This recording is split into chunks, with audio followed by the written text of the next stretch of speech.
Welcome, my dark children, to the Rage of the Stage Player's 20th anniversary.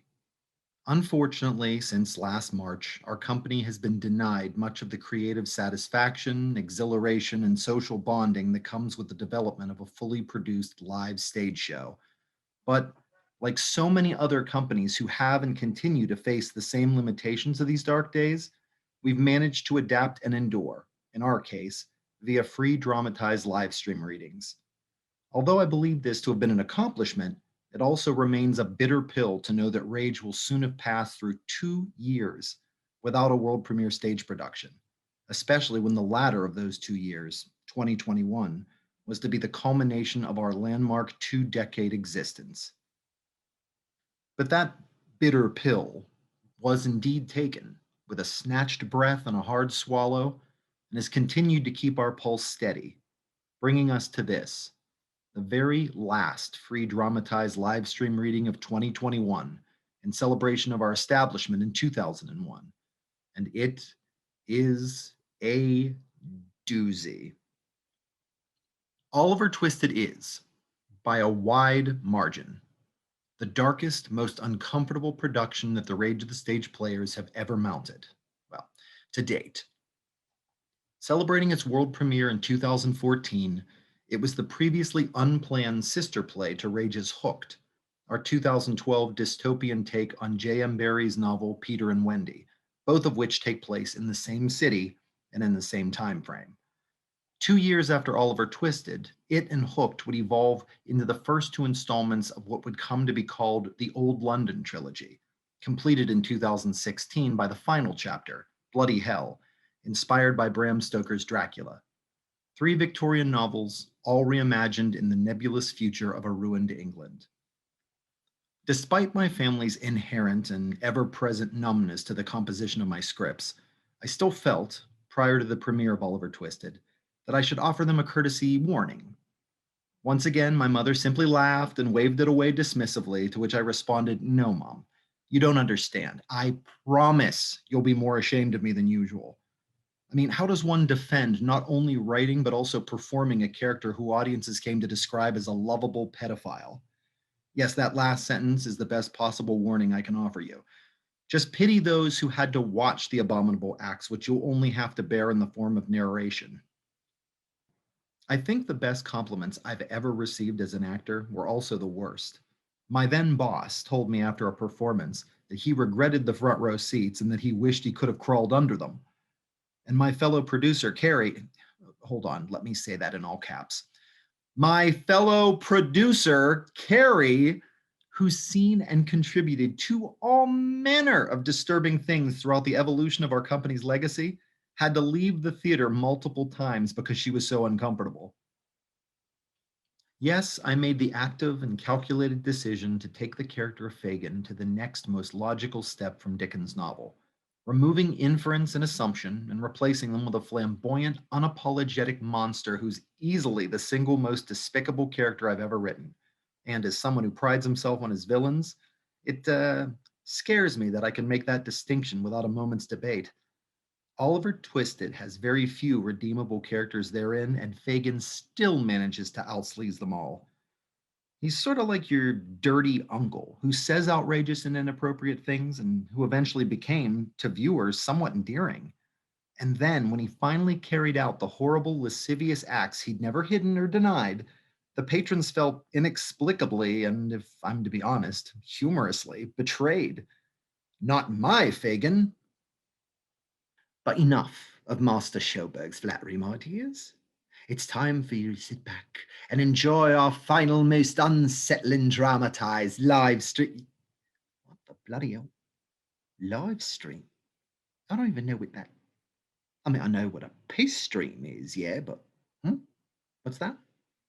Yeah, all right, I'll say it anyway. Live stream reading of 2021 as the Rage of the Stage Players close our 20th year with our presentation of Oliver Twisted. Oh, I do so love the theatre. Don't you? Oliver Twisted, a play by James Michael Schoberg, inspired by characters created by Charles Dickens. Cast of characters: Ashley L. Nemeth, narrator; Harry L. Schoberg, Mrs. Mann, and Bullseye. Clay Glennie, Sergeant Bumble. Eric Schuett, Oliver Twist. Robert Kovaleski, Monks. Mark McConnell, Noah Claypool. Charles C. Bickett, Charlotte. Ryan Ott, Sourberry. Violet Hunt, Jack Dawkins, The Artful Dodger. George Ramey, Charlie Bates. Eric Thompson, Flash Toby Crockett. James Michael Schoberg, Fagin. Paige Moody, Nancy. Lily Van Six, Bet. Josh Albright, General Brownlow. Sean Davies, Bill Sykes. Brian Saponis, Captain Fang. Act 1, Scene 1. Setting, Old London, a decaying city in England's bleak future occupied by criminals and outcasts. Before the lights rise, the sound of a buzzer is heard, first in a series of short tones and then one longer one. It is followed by the sound of a large rusty gate opening and then a series of echoing footsteps. The lights rise on the Mudfog Parish Orphan Asylum, where Mrs. Mann, the cruel British administrator, stands holding a file and appears to be waiting impatiently for someone. What's keeping you, you tyrannical prat? Sergeant Bumble, a portly, low-level British military officer, enters. Sergeant Bumble, thank you for coming so quickly. We here at Mudfog Parish are fortunate to be under the jurisdiction of a man as dutiful as you yourself. I'd have been more punctual, madam, had I not been left waiting at the front gate. Fortunately, after some time, I was able to rouse one of your bleary-eyed subordinates, who appeared to be more than a bit ropey, long enough to realize that the buzzing sound was me, not merely a vestige of last night's gin crawl. Do you think this respectful or proper conduct, Mrs. Mann, to keep a parish officer waiting at the gate when you, yourself, have requested that he come here on parochial business for the parochial orphans? Are you aware, Mrs. Mann, that you are, as I may say, a parochial delegate and a stipendiary? Have the demands of running this orphan asylum become too much for you, Mrs. Mann? Shall I contact the board and request the appointment of a new administrator, one more capable, severe, perhaps even younger? No, of course not, Sergeant. I'll see him dismissed for his conduct. Do. May I offer you an explanation for the necessity of a personal appearance? Yes. And don't be all day about it. Indeed, Sergeant. It's Oliver, sir. Again. Oliver Twist? You called me here for him. I seem to recall closing the subject already with precise instructions for reforming that willful boy. Were they beyond your comprehension, Mrs. Mann? Must we revisit the question of competence? My obligations to the military are many. Am I now to do your job as well? Never mind. The Mudfog papers? Papers, sir? His file? Oh, yes, of course. So many reprimands, yet so little information on the lad himself. We still not discovered his father or what is his mother's settlement name or condition. No, sir. Oliver Twist. With so little known, how did he come to have a name at all? I invented it. When I was first appointed to this post, the naming of foundlings was among my myriad obligations. Alphabetically, of course. S. Swubble, T. Twist, then Unwin, Wilkins, and all the way through it again when I came to Z. You're quite a literary character, sir. Perhaps I may be. Perhaps I may be, Mrs. Mann. Well, bring him. Oh, fetch him, sir. Do. Mrs. Mann exits for a moment. The sound of a buzzer is heard. After another moment, Oliver Twist, a filthy, barefoot, unkempt teenage orphan, is forcefully ushered on stage by Mrs. Mann. Ah, young Master Twist, how good of you to join us. Would you care to tell me the occasion for which my presence here at Mudfog was so urgently requested? Dick. What did you call me, boy? Richard, Sergeant. He's referring to his friend Richard. feeble and rather small in stature. The boys call him Little Dick. The sound of a buzzer is heard again. Suggestive. Vulgar. I won't hear it again. Yes, I will make Well, sure. he's very ill, Sir Little Dick. Richard, sir, he is pale and thin, starved and beaten. And sheltered. He's wasting away. He requires care, sir, immediate care. Do you hear, Sergeant? Demanding, insubordinate, such cheek! He refuses to be silenced on the matter. He'll die here. Nonsense, mere theatrics. Well, you should both be grateful for what you have. The world is in chaos, Twist. It is Providence that our good military has taken charge to assure Britain does not share that fate. And it is they who grant the food, clothing, and refuge that you and your little friend find so inadequate, provisions for which you are utterly thankless. You and your ilk are parasites, Twist, leeching vital resources. And though I may not be able to stop the bleeding, I can slow it to a trickle. The sound of a buzzer is heard again, this time in a series of short, rapid tones. Answer it, you sot! I remember when orphans made the best cadets for the academy. Without families, they devoted themselves entirely to the state, body and soul. But you are weak, Twist. You have no value, no real contribution to make. You would look quite the fool among our best and brightest. I suppose for every John Darling, there's a host of Oliver Twists. Just as for every golden chalice, there is a mountain of tin cups.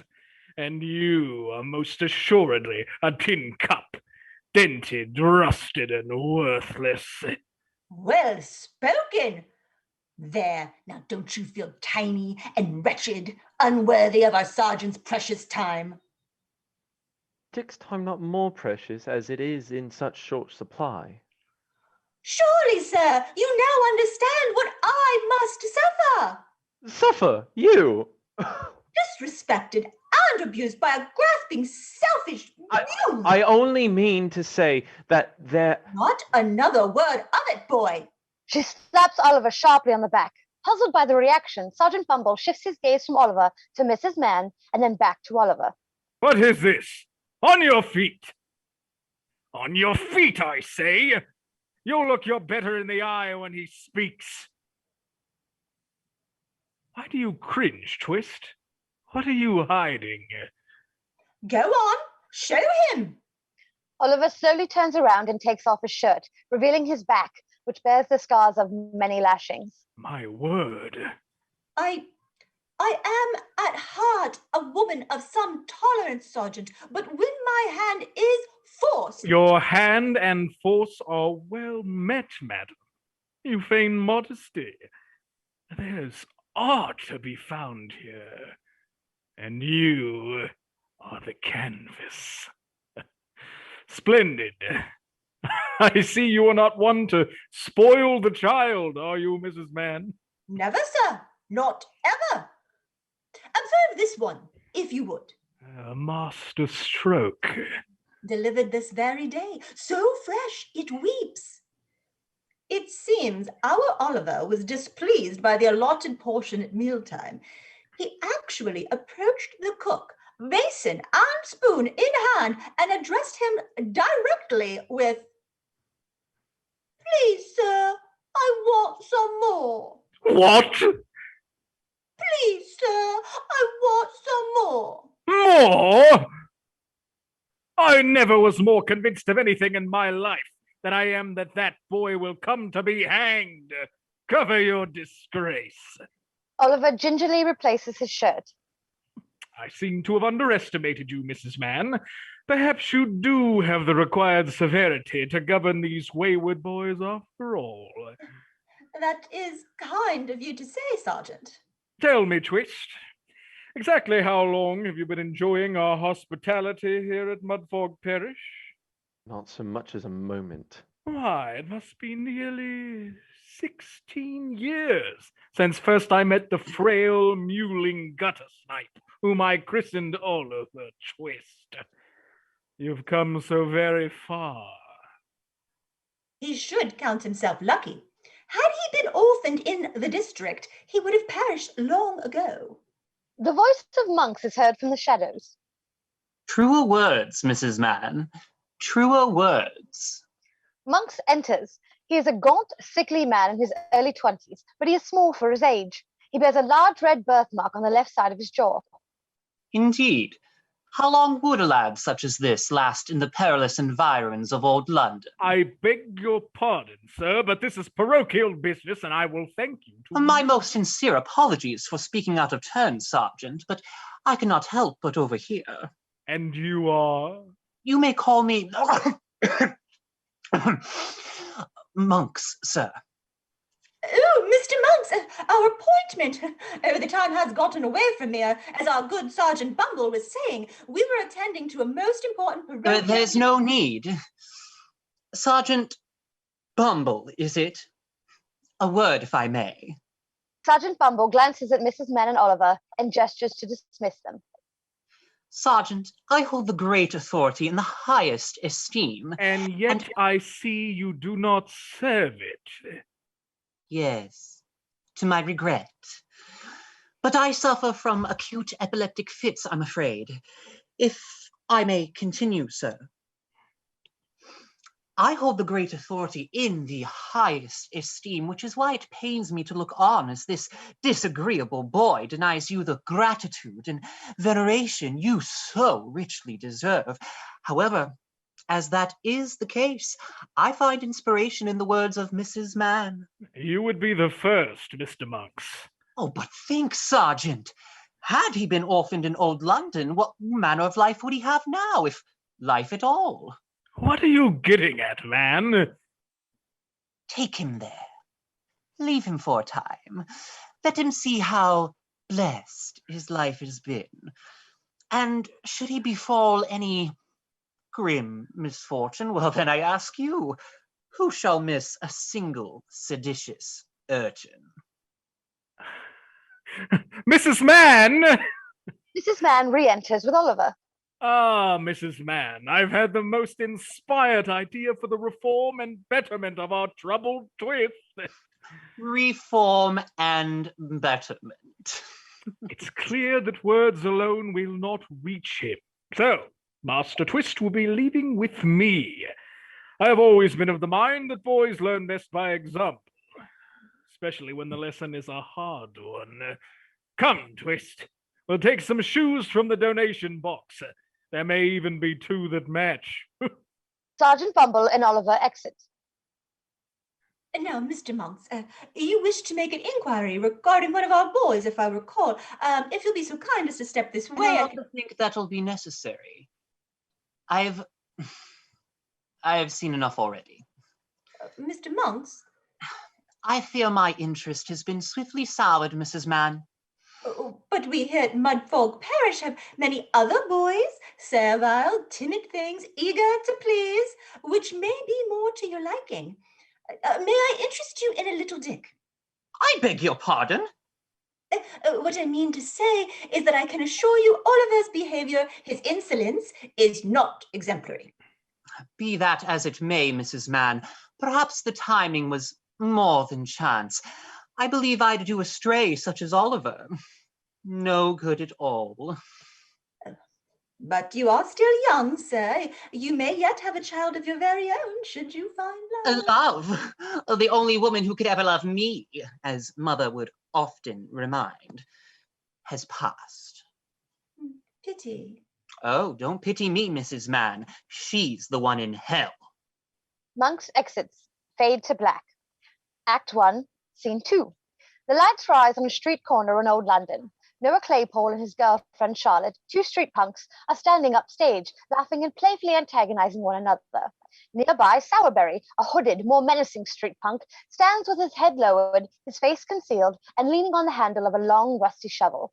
After a moment, a military jeep is heard approaching and stopping, followed by the sound of two doors opening and closing. Sergeant Bumble enters with his hand firmly under Oliver's arm. Here we are then, Twist. But why are we here, sir? Why? I thought you may benefit from some fresh air. Well, air at any rate. That is to say, a passing likeness. I myself wouldn't take in too much of it. I prefer to breathe my air, not chew it. I suppose that's it, boy. I only advise to you short, spotty breaths. Otherwise, I leave you to your own devices. Meet me here on this very corner in 2 days' time, when, should it come to mind, I shall return to collect a more prudent, beholden Oliver Twist. No, Sergeant, please! Sergeant Bumble turns to exit. Oliver seizes the arm of his coat. You touched me, Twist! You actually had the effrontery to lay your hands upon my uniform, fouling it with a stink of ragamuffin. I'm sorry, Sergeant. Sir, please, don't leave me here alone. Oh, my dear boy, you won't be alone. He notices Noah, Charlotte, and Sourberry. You there, hooligans! I place the care and keeping of this lad into your unwashed hands. Sergeant Bumble sees Sourberry's face. Delightful. Remember, 3 days. Well, you said 2. Did I? He exits. Noah, Charlotte, and Sourberry approach Oliver from behind. The sound of a military jeep's door is heard opening and then closing, followed by the start of its engine. The voice of Sergeant Bumble is heard. You wanted more, Twist? Now you've gotten more than you bargained for. The sound of a jeep horn is heard, followed by the jeep engine fading as it drives off. Well, looky look, Charlotte. The beak left us a worker sprat to play with. I beg your pardon, but I'm not from a workhouse. I'm from Mudfog Parish. Hello, lovey. Workers is in old London on holiday. No, ma'am. Ma'am? And my name's not Workus. It's Oliver. Oliver Twist. Oliver? Twist? Posh. Maybe he's telling the truth. He's dirty, but he talks too pretty to be a worker's. Posh. Well, this here's Charlotte, and I'm Mr. Noah Claypole. Claypole. It's posh for limp dick.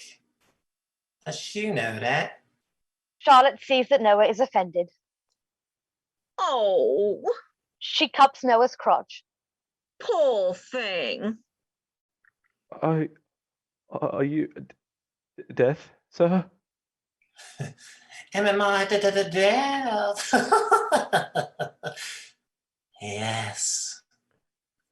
For some. Sourberry pulls Oliver closer. Namely, little workers fuckwits who muck about my boneyard.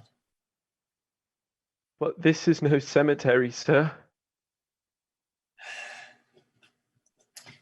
Then how is it I'm looking at a dead man? Ooh. This dear Momo and I are having a bit of a chinwag. Momo, sir? Chinwag? Noah, Charlotte, do show some consideration. This poor, simple lad and I are engaged in a rather pleasant discourse, conversation, chat, chinwag. He's scared shitless. Do you want your mummy? Oliver? She's dead. I don't think I remember her. What's he die of? A broken heart. Are you sure wasn't something a bit lower? Don't talk about my mother. I'll bet you're right, Charlotte. I'll just bet that Oliver's mother was a slapper. A tart. A regular right-down baddin'. Oliver launches himself at Noah. Charlotte tries desperately to pull him off. You little wretch! He warned you. You don't go ragging on a bloke's mum. Oliver falls backward. Oh, he was just mugging you off, Oliver. Pretty aggro for a posh, eh, Noah? Can't say I blame you. Fact is, I kinda like you. You wormed your way right into my plot. Jack Dawkins, the artful dodger, approaches him from behind. But you did knock 7 bells out of my mate, so I gotta bash your belfry. Dodger snatches the shovel out of Sourberry's hands. Sourberry turns and finds himself face to face with Dodger. Dodger swings the shovel and sweeps Sourberry's legs out from under him. He lands on his rear. Dodger then presses the head of the shovel against Sourberry's throat. Leave it to you to make a grave mistake. This is the new boy, Oliver. Oliver. He belongs to the merry old gent. And here I find some lanky streak of piss about to bang his pretty face. Better me than Fagin. Dodger thrusts the shovel forward, causing Sourberry to scramble backward. Ain't you three Burks got ODs to rob? Sort off, you grisly fuck! Noah and Charlotte exit, running. That's your funeral, Dodge. That's your funeral. Yeah, I heard that tune before. Sourberry turns to exit as well. Oh, don't forget the missus. He throws the shovel to Sourberry. Give her a dig for me. Sourberry exits. Sir. Thank you, sir. Oh, my cubby, what's the row? What's the row? I'm very hungry and tired. Want any lodgings? No, Money? no, Well, I suppose you want some place to sleep tonight, don't you? I do indeed. Well, don't fret your eyelids on that score. I know a respectable old gentleman that lives here what'll give you lodgings for nothing and never ask for the change. But that is, if any gentleman he knows introduces you. Don't he know me? Oh, no, not in the least. By no means, certainly not. Lodgings? For nothing? Well, not nothing, I suppose. The lads still earn their keep. Lads like you, sir. I know lad like me, but they have their jobs. What sort of jobs? Oh, big jobs, small jobs, odd jobs, blow jobs, jobs! Name's Jack Dawkins, but they call me the Artful Dodger. Who, sir? They. Them. Everybody. I just happen to be the pet and protege of the respectable old gentleman I was telling you about. And we're mates now. Call me Dodger. Hello, Dodger. You, Oliver, are under my personal protection. I'll look after you, my son. Do you think he'll like me? The old gentleman. Like you. With that cherubic face. He's gonna love you. But I'm told it only hurts the first time round. They exit. Monks emerges from the shadows. He is now dressed like an old London street punk. Damn, so very close. One can't even rely upon the barbarous youth of this savage slum to rid one of a defenseless, cowering waif. The phantom voice of Edward's mother is heard. No, Edward, in truth, one can't rely upon their pitiful, scheming son to purge the world of the bastard who stands between him and... Enough, mother! I shall have what is mine. Old London is a refuge for scoundrels, and I shall play upon their greed, purchase their villainy. This Dodger's patron can be bought, as all men can, and he will rid us of Edwin's indiscretion. But first, I think I'll clock the parish boy's progress. Now that's mother's clever boy, Edward. That's mother's clever boy. Fade to black. Act 1, Scene 3. The lights rise on Fagin's house. It is dilapidated and filthy. Makeshift repairs have been made to the walls with various scavenged materials. A few steps can be seen upstage, suggesting the bottom of a staircase, which leads to an unseen room above. A large throne-like chair sits on a dais, while crates and other found objects are arranged about the room, serving as additional furniture.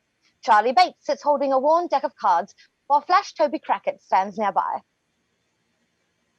Come on, Toby, give us a game. Anything you like. Ah, speculation. That's your pick, ain't it? Pull up a crate.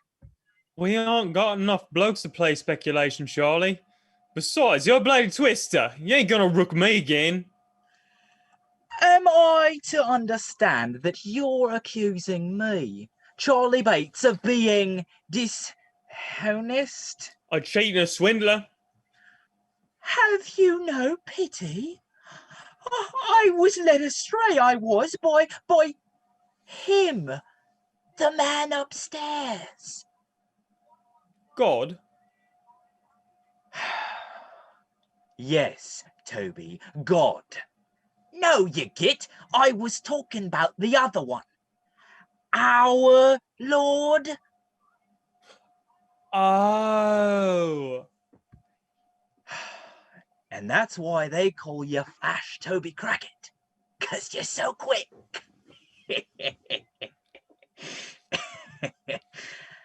Speculation, then.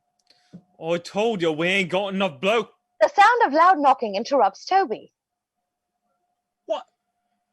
Oh, no. The last time I answered it, Sykes kicked the door into me face. And you're closer. Toby crosses. Dodger signals him with a whistle. Don't open it yet. But it's Dodge. That's his whistle. Oh, you stupid, stupid cunt.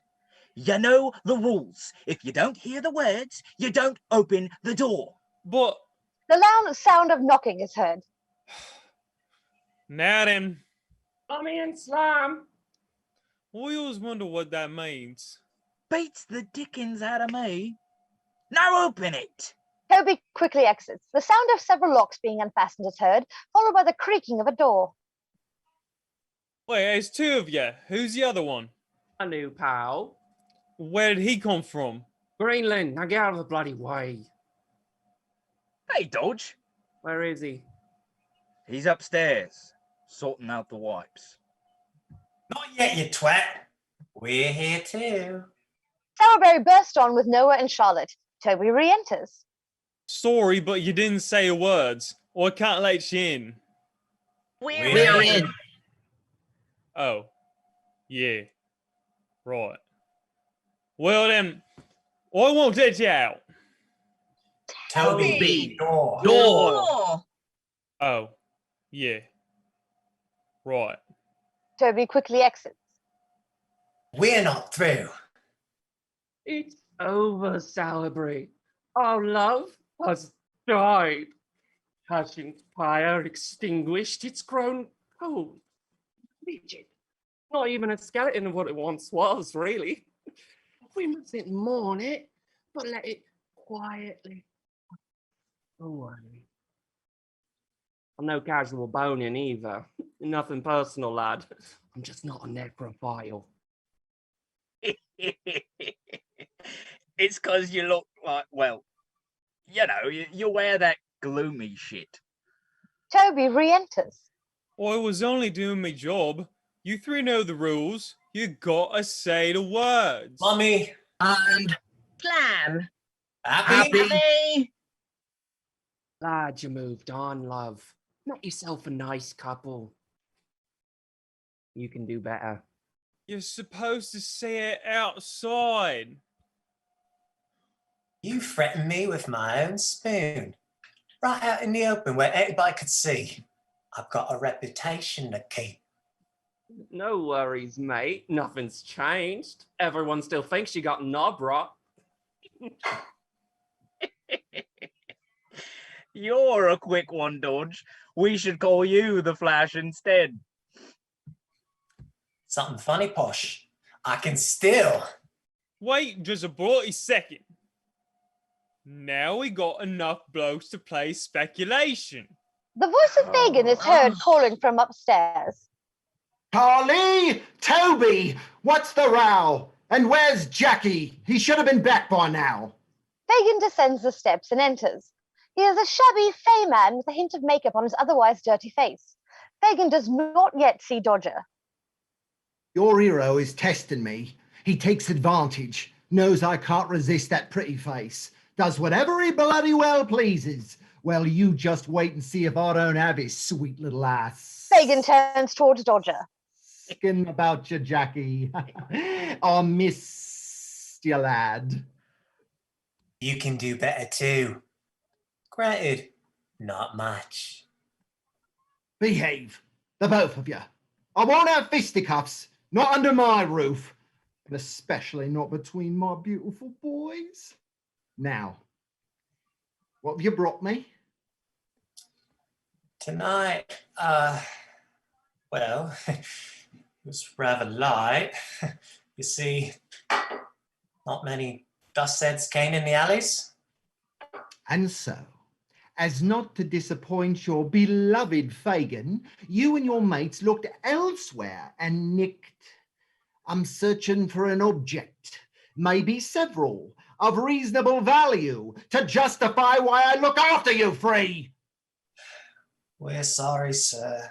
We're sorry, sir. Well, that's 12 letters, 4 each. That's not much of a supper, is it? Well, small bites, chew them slowly, try not to choke. Dodger, I trust you did better. Better by far, my lord. Oh, by far, such confidence. Well, you have yet to disappoint. Dodger steps aside, revealing Oliver. And your record stands unblemished. A gift? Is it Hanukkah already? 8 days of this and you'll be burying me. Support. Noah catches him. Lower. Noah places his hand on Fagin's rear.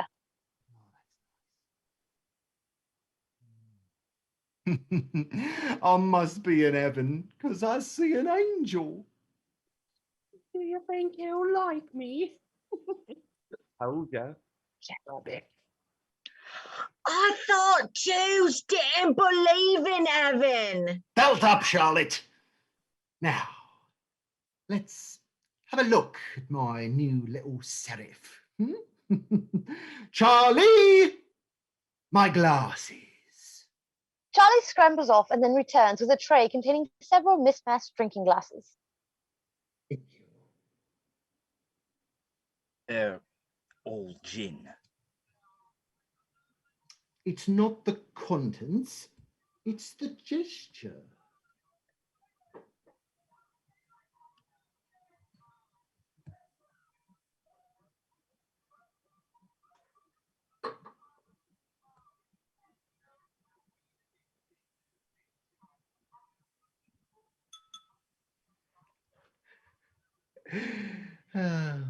Well, I could use a bit of a wash.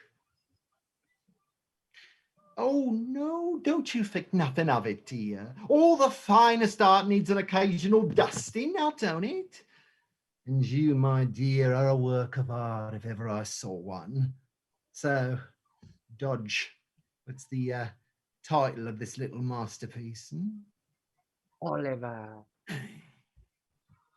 Oliver. Twist. Sir, Oliver Twist. Fagin takes a drink and recoils in pain. Oh, bloody hell! I cut my lip. Oh, yeah. That one had a nick in it. Well, I've been a patient boy, haven't I? Time to unwrap my present. Fagin, I don't think that that's... Of course not. That's my job. He gestures for Oliver to remove his shirt. Fagin reaches out and runs his fingers down Oliver's chest. Classic beauty in the smoothest alabaster. He belongs in a museum. And when I found him, Sowerbury was about to stove his head in. He what? Vandal. Did you deface this boy? I actually said that they're on my back. Indeed they are, love. I didn't touch him. None of us did. Telling the truth, Mr.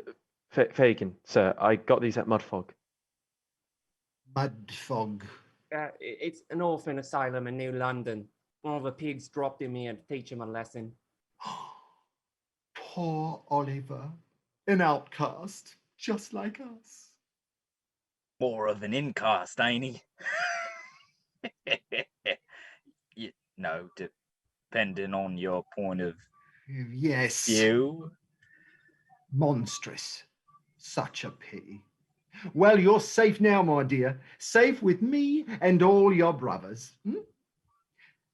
Here we have Charlie Bates. Well, Charlie to us, but we ain't posh. Go ahead and call him Master Bates if you like. You know, it stopped being funny after a while. Not to me. Of course, you already know this gruesome bloke and his mate, Noah Claypole. Posh. Flash Toby Crackit, fast on his feet. He, slow in the head. Hello, Oliver. And last but most, me pride and joy, Mr. John Jack Dawkins, the Artful Dodger. So called because he always slips right under the snout of the great authority.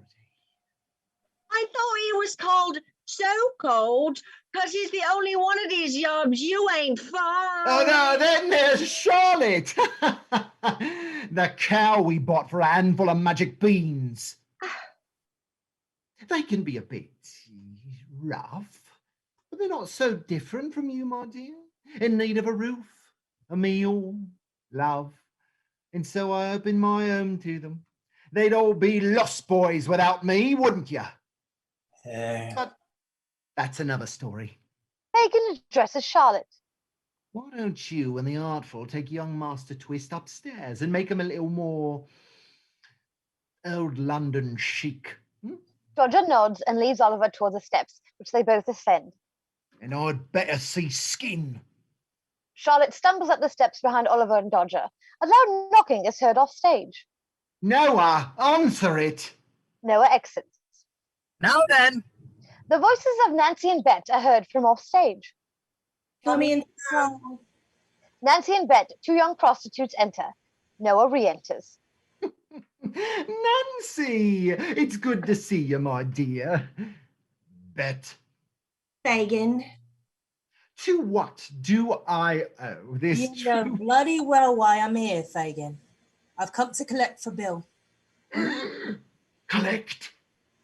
The 18 quid and the 38p you shorted him last week. Or would you rather Bill come round and collect it himself? Oh, yes, of course. Give us a moment. Fagin exits. Hello. What's all this then? It's a bit of business, Charlie. I thought Bet had no more business with Fagin. Business for Bill, you little. Leave it alone, Charlie. Bet's with me. Fagin re-enters with money in his hands. Here you are, Nance. 18 quid and 37. 38. 38p. And I thought I was the Jew. You tell Sykes we're square,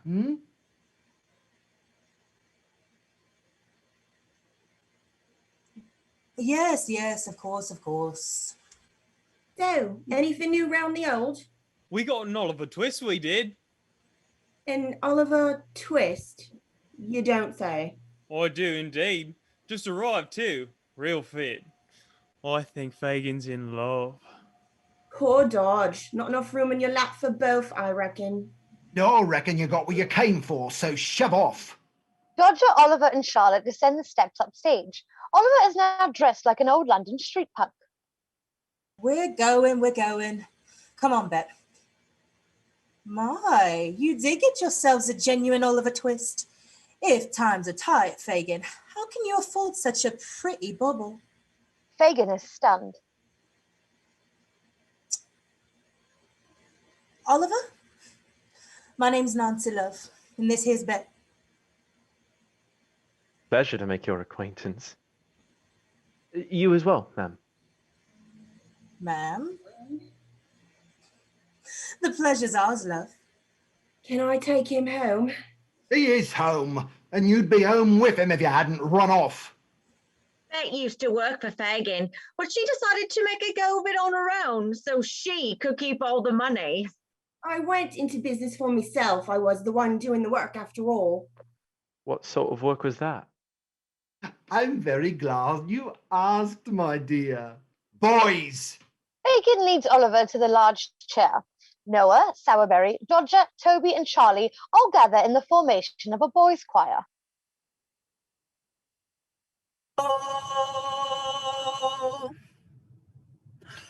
Oh!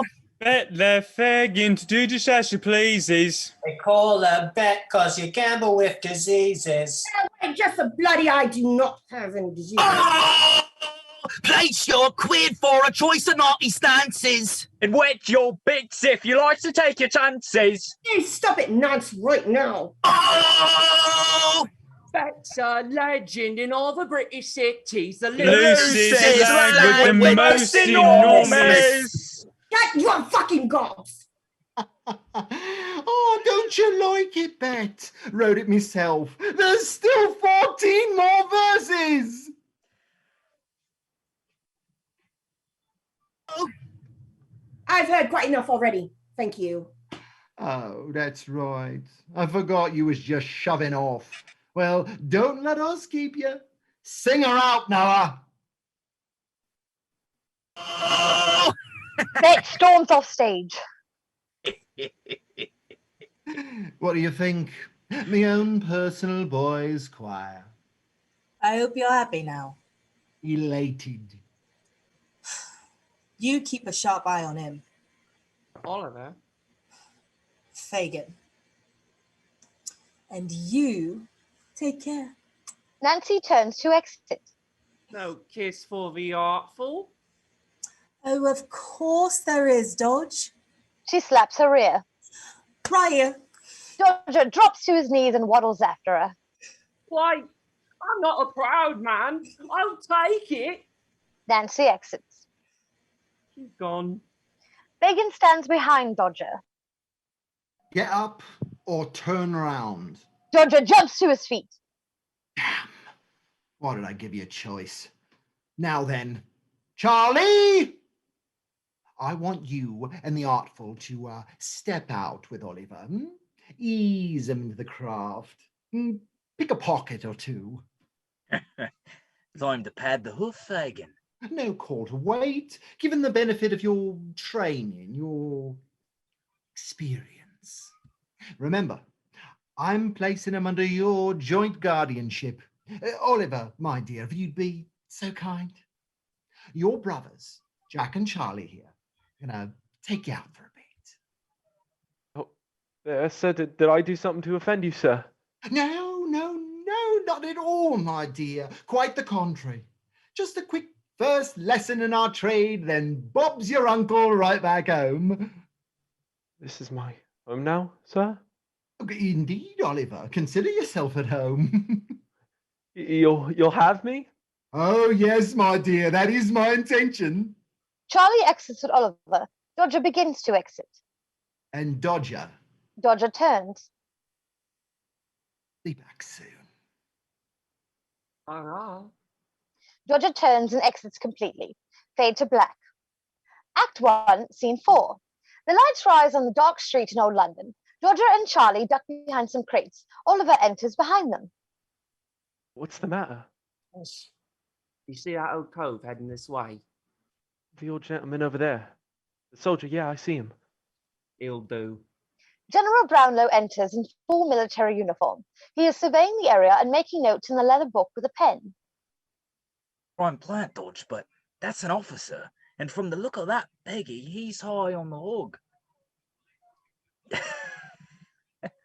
Don't strut for Oliver. Keep it simple. Oh, belt up, Charlie. This will be simple. What will, Dodge?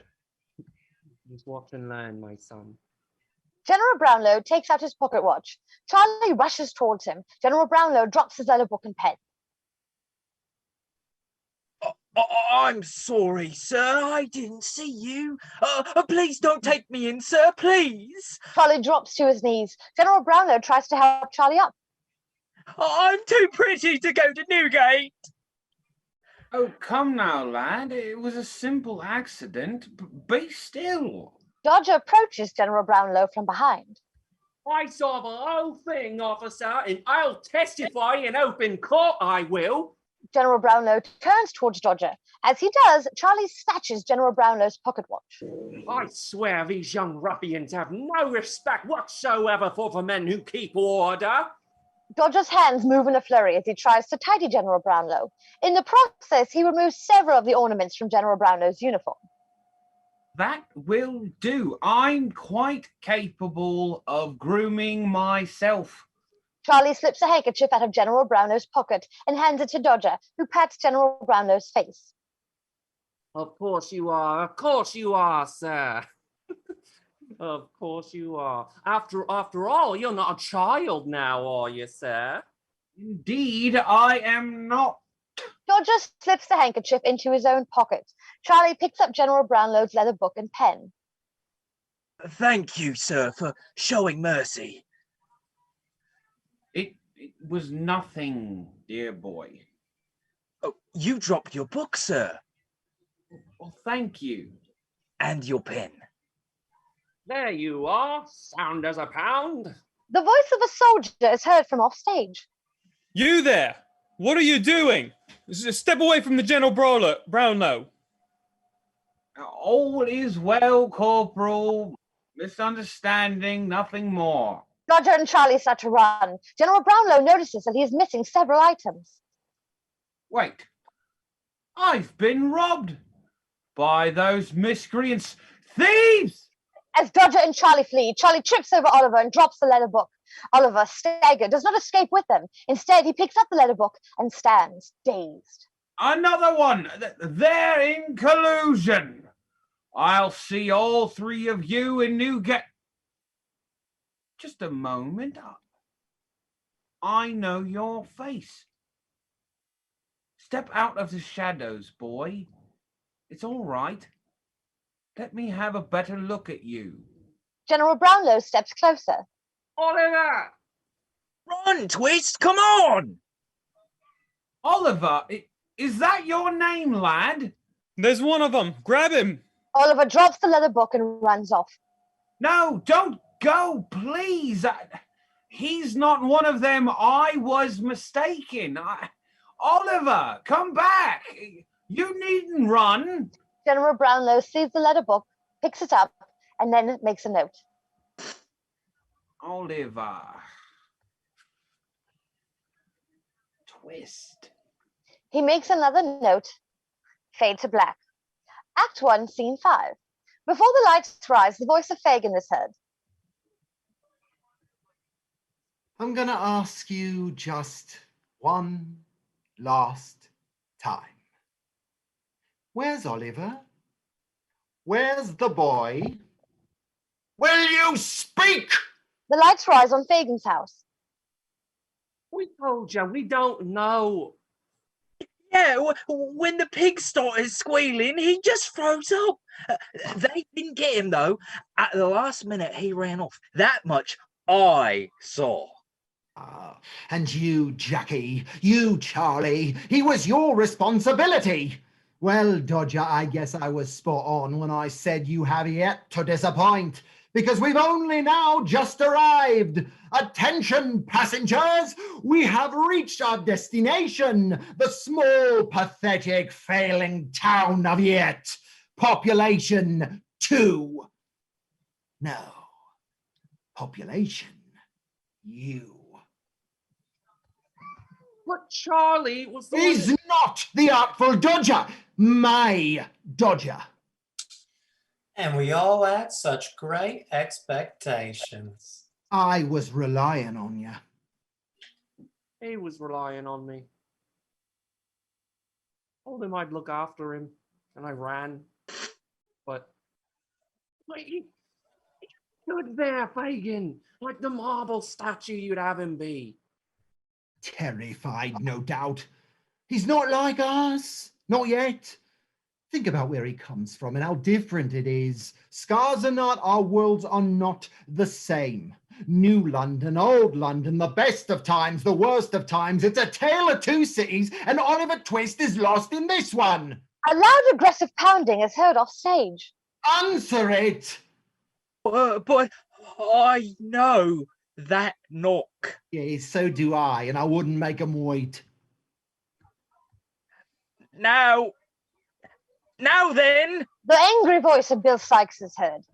Open the fucking door or I'm coming through it. I'm sorry, but you know the rules. You gotta say the words. Plummy.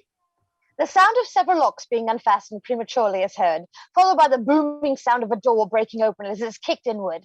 Charlie falls backwards on stage, clutching his bloody nose. Bill Sykes, a ferocious string punk with an explosive temperament, enters, accompanied by his 11-year-old criminal assistant, Bullseye.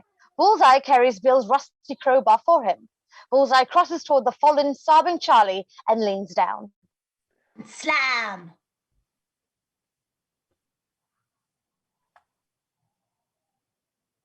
William! Always a delight, and such an entrance. You, my dear, were born for the stage. Just think of the benefits, an outlet for all that pent-up drama and all the legs you can break. Noah, lad. Fagin produces a handkerchief from his pocket and hands it to Noah. Take Charlie upstairs and clean him up. Yes, sir. Fagin takes the handkerchief away. On second thought, use a dirty rag. No point in staining a quality wipe. Yes, sir. I mean, no, sir. Go. Charlotte points to herself as if to ask if she should help as well. Yes. Charlotte joins Noah. They both lift and support Charlie, and the three exit up the steps. Bullseye. Aren't we growing up to be a handsome lad? Fagin runs his finger over Bullseye's lips. Maybe someday you'll come and work for old Fagin just like your master did. Bullseye bites down on Fagin's thumb. Knock off! You didn't tell me your little doggy bites, Bill. I'd keep that in mind, Fagin. I hope he's not feral. Sowerbury. You know death when you see it, son. Am I getting all foamy? I think you're gonna live, sir. Fagin looks directly into Sowerberry's painted face, as if it were a mirror. I hope you're right. I don't look well. Look, Bill, if this is about the 18 quid and 38p, Bill, Nancy's plucked every coin from my purse. Be glad, Jew. It could just as well have been me. When Bill comes to collect, he don't pluck. Nah, it's Nancy I was hunting, for I'm hungry. Well, I'm sure we could spare a few sausages, maybe some gin. Toby, bring Bill and his mongrel some... That's not the appetite I'm looking to satisfy. Bill kisses Nancy and paws at her. Disgusting. Lads, to your room. Sowerbury, to mine. I traded with Toby. Liar, you did not. I don't remember that at all. Do you remember being born? No. And yet, here you are. Up with you. Toby looks down at his crotch. Not bloody likely. Come on, then. Sowerberry ushers Toby towards the steps. Bugger me. Soon enough. Sowerberry and Toby exit. Dodge, to bed. I go out and look for Oliver. I can find him. I can. Just see if I can't find him. Up. I'll hear no more of it tonight. I want to... Another word, and I'll tell Bill you've been snogging Nancy. I haven't. Yeah, that's what makes it a lie. You'd never barrel your beamish boy. Besides, if you do, I'll tell Bill you've been shorting him. But I have! Yeah, that's what makes it the truth. You dodgy little dodger! How'd you ever get so wily? Fooled by the best of the worst, I was. Is your tongue as sweet as it sounds? Give us a taste.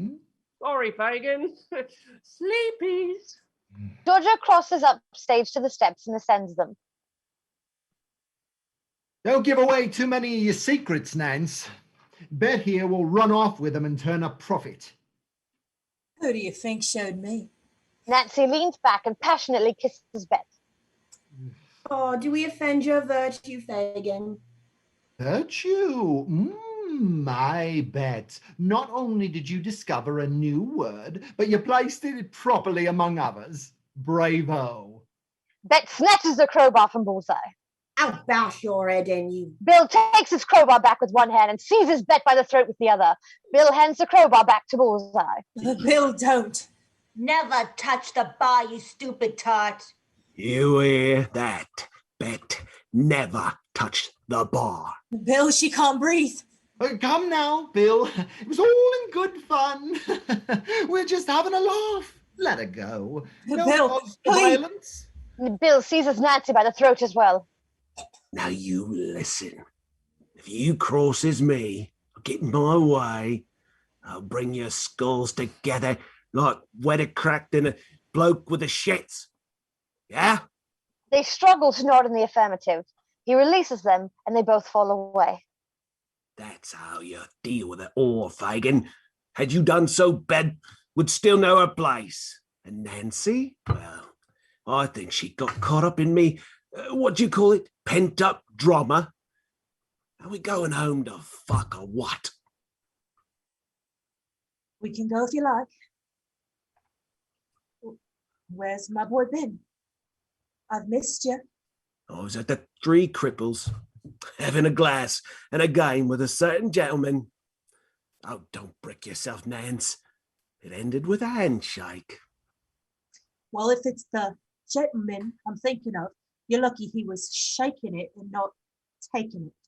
The hand of Bill Sykes would be quite a pretty gift book. Anybody, really. It's legendary. We're talking about the hand what forged the fang. Think of what he'd pay. Bill produces a single cuspid, which hangs on a cord around his neck. If he comes for me again, he'll pay all right, in silver. His new canine has value beyond the boast. What? He holds out his hands. You already seen them both, Nance. Don't get a blue funk over it. He cups her breast. Still got one for each. Now stop mollycoddling me. Well, I worry, Bill. We worry, Bill. The honor of the company you keep is often questionable. It gives one pause. Are you through? I suppose. So, what was a dust-up? We could hear you outside. It was over Fagin's latest charge, from outside the district, no less. New bum boy, Fagin.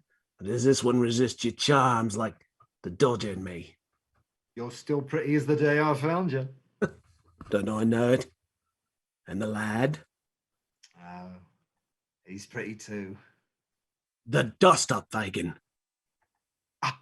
Yes. Charlie and Dodge took him on the job. Made a real ash of it, left him behind. Think he got pinched? Charlie saw him run. One less mouth to feed. He won't last long. Fagin, was this what the boys took? Give me that girl. Maybe the only working watch in old London. I don't know a lot about the Great Authority, but I do know these were taken from an officer's uniform. Dodge had to go and show off. They fleeced an officer, Fagin. And a ranking officer. The pigs will look for Oliver. Count on it. And if they find him, when they find him, how long do you suppose it'll be before he leads them back here? Back to you. What are you laughing at? You second-hand paedophile. I'll have you know, sir, that the Greeks are among the greatest civilizations in history. They're gonna love you in Newgate. Maybe even enough to offer me a nice posh suite in exchange for handing over the murderous geezer known as Bill Sykes. Bill stands. Fagin backs away. You'll never see Newgate, my dear. It'll be the drop for you. Oh, you can laugh now, Bill. That was the punchline. Bill charges at Fagin. He knocks Fagin to the ground. Bullseye. Bill gestures for him to produce his knife. Maybe it's time a boy poked you. Stop it now! Bill, we can still find Oliver. It may not be too late. Nancy's right, Bill. Young Master Twist took a shine to her, and she to him. He'll come if she calls. Dodger? Charlie? Get up!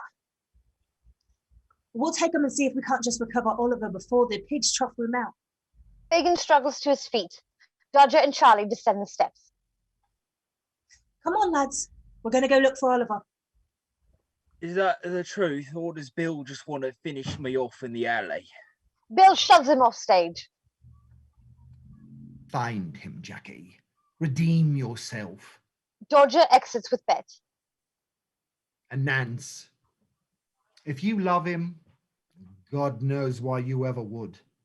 You'd best keep your psychotic pimp and his hellhound pacified. They've made enough trouble for the great authority. Of course, I love him. He needs me. Nancy turns and exits. After a moment, there is a knocking heard off stage.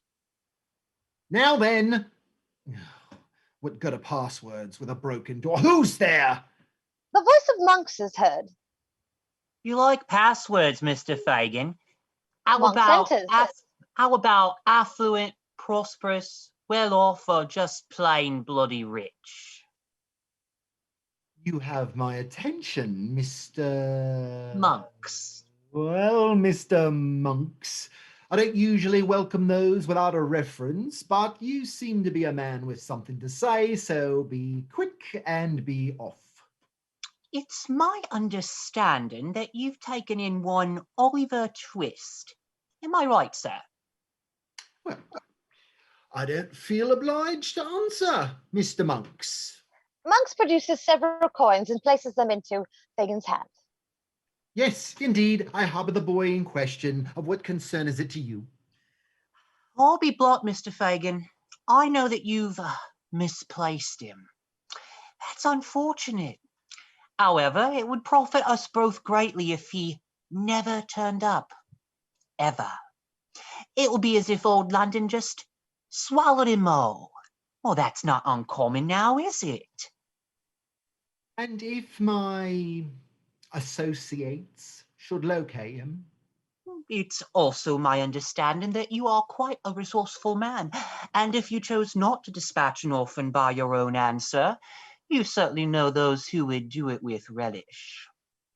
Well, it would seem that you understand a great deal, Mr. Monks. Now, allow me to share my understanding of you. A ne'er-do-well can smell his own, sir, and you reek of a reprobate. Oh, take no offence, as none is intended. It is a quality I admire. Now, that said, the air about you is rife with desperation. That is a quality I desire. For desperation is the soil in which profit grows. Surrender your pretense, Mr. Monks. What possible reason could you have to hate this boy so? Fagin sits. Monks pauses for a moment, and his face twitches. The voice of Edward's mother is heard. He's not to be trusted, Edward. Find another way. Mr. Monks? Leaford! My name is Edward Leaford. My father was an officer, Edwin Leaford. He came from a well-to-do family and was forced to marry my mother. I arrived soon after. But Edwin never grew to love my mother and held nothing but contempt for me, his ailing heir. In time, he abandoned us both for another. They too had a son, my bastard half-brother. But Edwin never laid eyes upon him, for he was killed in duty before the boy took his first breath. His beloved perished as well in childbirth. The poor unwanted fruit of their sin was commended to the custody of the Mudfog Parish Orphan Asylum in New London, where he spent the last 16 years. My father left the entirety of his estate to his second son, the one you know as Oliver Twist. No provisions were made for Mother and I, that is, unless Oliver were to die before his 18th birthday, occasioning a clause which makes me the sole benefactor. But no one knew where he was, who he was, least of all the boy himself. I spent the last several years seeking him out until the path led me to Mudfog, where you convinced them to bring Oliver here. Very sly, sir, very sly. And now you want me to do him in so you can claim your birthright, is that right? Indeed, Mr. Fagin. Well, that's quite a request for your bequest, Mr. Leaford. Not to mention that Oliver is a sweet, fresh-faced young thing, which, to me, holds a value all its own. Of this, I am well aware. I can assure you, Mr. Fagin, that the rewards I offer will not only be your means to escape this hovel, but also to facilitate your rather distinctive lifestyle. Gold is magic, Mr. Fagin. It can transform deviance into mere eccentricity. If smooth, puerile lads are to your liking, who am I to judge? After all, I'm soliciting murder. Yes, my friend, I can greatly improve your prospects and indulge your proclivities in a manner that would be the envy of Dorian Gray. What say you, Mr. Fagin?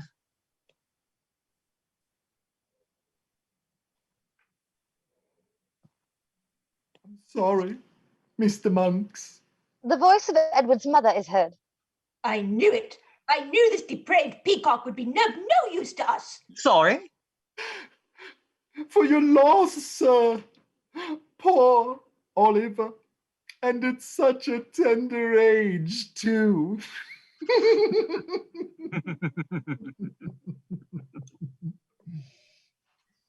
Bloody hell!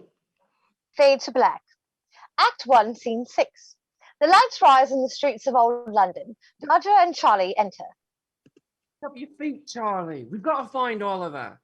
My feet ain't the problem. My bloody eyes are swelling shut and my bloody nose is, well, bleeding. Bleeding, I mean. Oh, I just know it's broke. Fagin ain't gonna keep me around if it's broke. I won't be pretty anymore. Belt up now, Charlie. You ain't changed from the back. Oh, yeah, I guess you're right. Thanks, Dodge. You always know how to make a bloke feel well. I don't know how that makes me feel, but thanks all the same. Oh, Mr. William Sykes is mental, Dodge. Totally fucking boghouse. One of these days, someone's gonna... Come on, Master Bates. Chin up now. Don't call me that, Dodge. You know I hate it. And I'd like to see how chuffed you be after... No, chin up. You're leaking your twat. Oh. Ow. Ow. Don't make me laugh. It hurts when I laugh. It hurts awful. Well, it's awful when anything hurts now, ain't it, Charlie? Stop it. You can't. I can't what? You're not making any sense, love. A crashing sound is heard. You hear that? Yeah, my nose is plugged, Dodge, not my ears. Dodger seizes Charlie by the arm. Let's go then. They exit running. After a moment, Bill Sykes enters from another direction with Bullseye. I'm supposed to be having it off with Nancy, not mucking about the streets, looking for one of the Jew's little... Do if we find him, Bill. I think we should kill him before he peaches on us. Yeah, that's what I think. That's because you're still a nipper and don't know how bloody balmy it can drive you when a bitch won't give up her. Ooh. Which is exactly what will happen when Nancy if I touch him. Of course, I can always make her. But when she's into it, I mean really into it, it's the dog's bollocks, mate. Nancy enters. And the faster William Sykes returns Oliver Twist, safe and sound, She crosses to him and slides her hand down the front of his pants. the more into it his Nancy will be. See, Bullseye? The dog's bollocks. Bill notices Bullseye turning away in disgust. Just you wait till your lads drop, and you'll be barking mad for tail, just like old... Nancy? Nancy, is that you? Nancy turns and sees Oliver. Oliver? Oliver, love! Are you all right? I am now. Don't be so sure, Oliver. I still say we kill him. You promised, Bill Sykes. You leave this boy alone and tell your lads to heal as well. I won't do him, Nancy. No worries. I just want to school him a bit, that's all. He didn't peach on us, Bill. If he did, the pigs would still have him. He wouldn't be... Peach? What does that mean? I didn't do it, whatever it is. Get out the way, Nancy. Remember what I told you before. If you touch her again, you'll be very sorry. Sod off, you grizzly fuck. Oliver looks at Nancy. I think that said right. I heard it from Dodger. Be still, boy. I'm offering you a rare opportunity to enjoy the moment. That fleeting moment right before you die. Not slow, draining death where you think, is it now? No. Oh. And then you fade away. Oh, no, my son, I mean that moment clear as crystal, right before some horrid, brutal bit of business rips you away into the big black nothing. And here it comes. Bill raises his crowbar. I've been beaten every day all my life, sir. And if I've reached the final strike I must bear from cruel, hateful hands such as yours, that holds no fear for me, only the greatest relief. I'm glad of it. Just be quick and spare me the tedious, hollow wisdom you've gained from the gutter. Well. Nancy's boy ain't a Nancy's boy. You're a tough little geezer. So we're not gonna kill him, Bill? Not yet, at least. Oh, can't I cut him just a little? Down, Bullseye. Oliver, you found him. Dodger and Charlie enter running. We did indeed. I'm glad to see you, my son. Didn't mean to leave you behind. We came back for you, though, now, didn't we? Yes, and I thank you. Hey, we're mates. Brothers now, you and me. Let's get you home. I do have a home now, don't I? Oh, come on, lads. Just kiss already so we can get back to bed. Oh, fuck me.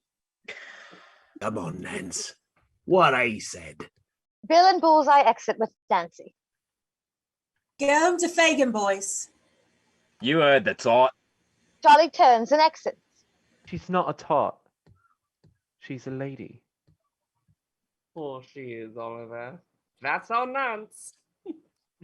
Come along now. They turn and exit. Fade to black. Act 1, Scene 7. The lights rise on Fagin's house. Fagin is sitting at a makeshift table. Flash Toby Crackett moves about the room, tidying up for Fagin. Bill crosses the room and sits with Fagin at the table. Business? Business. So what you got to say? About the crib at Chertsey, Bill. What about it? Speak out, call things by their right names. Don't sit there winking and blinking and talking to me in hints. If you weren't the very first thought about it. Listen, Bill. Just you forget about cracking that crib.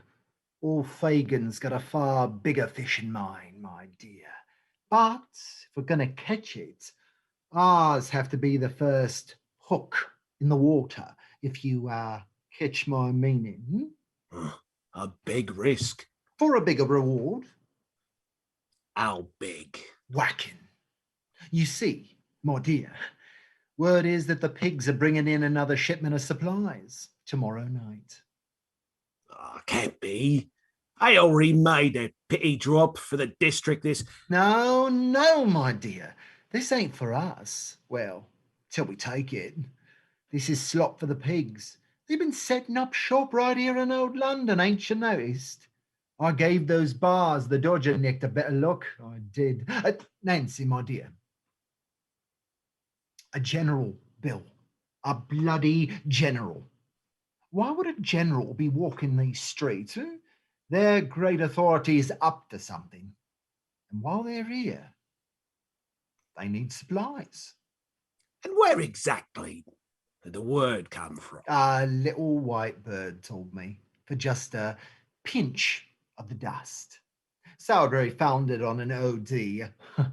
I don't partake. Not kosher, hey Fagin? And my lads know bloody well what I'll do if they have so much as a sniff. Impairs the reflexes, hinders the judgment. On the dust, out the door, that's what I say. No harm in saving it, though. After all, it too is a currency of sorts. You're trusting a tweaker. Oh, she was telling the truth. Believe it. Because the truth set her free. And based on this, your plot is for old Bill to relieve him of a few crates? Not without help, my dear. You can take Toby here. Forget it. Toby's a Momo. I am not. I only do it because Fagin needs to stay. Oh, poor Toby. Poor simple Toby. He's quick on his feet, William, and that's what matters. Besides, you don't need him to think, you need him to follow orders, am I right? He's got a point, Bill. I've got a point, Bill. I'm thinking you and three lads, eh? Toby, Bullseye, of course, and Oliver, that should about do it. Oliver? Are you off your trolley, Fagin? We just got him back for you and you want to send him off on another job? Can't you just leave the boy alone? Fagin, he's not like the others, and I won't let you put him in any more danger. Hey! You know very well what I mean, Bill Sykes. Yeah. You care more about that little... Now we're not gonna toughen him up by keeping him under lock and key, are we? But you do have him locked away, Fagin. Right there, behind that door. You said it yourself, Bill. The lad's got some fight in him. Stood up to you now, didn't he? And he's got to earn his keep after all. What did a sweet boy like that do to fall in with the likes of you? Don't worry, Nance. I'm fast on my feet, I am. I won't let anyone. That's sweet love. But even Dodger and Charlie can't keep that promise. Look, Bill, do you really think I'd send a boy as green as Oliver on the job like this without a reason? Why don't you trust me? 'Cause you're a slippery, tight-fisted Jew with a... Good reason for sending Oliver along with you. I've given it some serious thought, Bill. And you may be right. Oliver could be trouble for us, unless he has as much to lose as we do. You take him along, he'll be just as guilty as the rest of us. Where will he turn then? To the pigs? No, He'll be just another thief. Like us. One big happy family.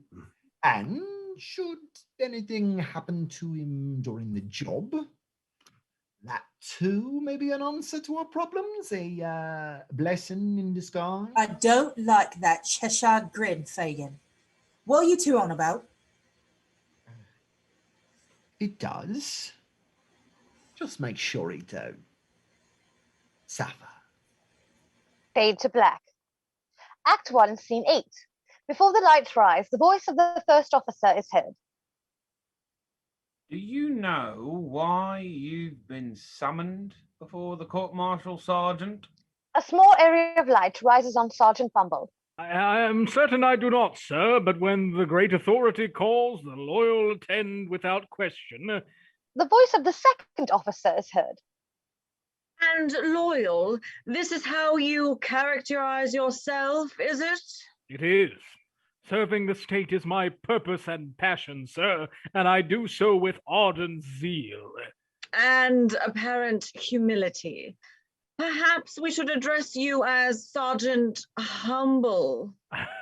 Yes, humble, very good, sir. Most amusing. Sergeant, does the name Oliver Twist hold meaning for you? And Twist, let me think. Twist, you say, sir? That would be with a T. The voice of the third officer is heard. Yes, Oliver Twist. Does that name hold meaning? No, sir, no, I don't think it does. Odd sort of name, though, isn't it? Then again, so many are these days. I myself attended the academy with a cadet by the name of Drood. Peculiar fellow, withdrawn. Such a mystery. He, too, was an orphan, if memory serves. He, too? So? As in also, as well. We never said he was an orphan, Sergeant. I don't believe Or do we, Sergeant? Believe a word you have spoken. You do know why you are here, and you do know Oliver Twist. According to the signature on the Mudfog papers, your signature, Sergeant Bumble, it was you who named him. Twist? Twist. Wait a moment! Twist! Oliver Twist, of course! Oliver Twist of the Mudfog Parish Orphan Asylum, a parochial institution under your jurisdiction. A parochial institution where you, in essence, serve as beadle. A parochial institution, Sergeant, from which, as stated in the testimony of a recently dismissed attendant, you personally removed a lad who fits the description of the aforementioned Oliver Twist. Well, sir, you must understand I have always been of the mind that boys learn best by example, especially when the lesson is a hard one. Do you recall making that statement, sir? Sergeant Bumble, did you abandon the child in the district of Old London for the purpose of teaching him that hard lesson? With all due respect, if you would refer to his file and the numerous reprimands which he received. The orphan grows even more familiar. Is it clear, sir, that you are a craven liar and a fiend who has displayed murderous contempt toward an innocent boy placed in his very custody? Innocent? Twist was anything but innocent. Answer that question. Did you abandon the child in the district of Old London? I did not, sir. Did I deposit him in the district? Yes. But abandon him I did not.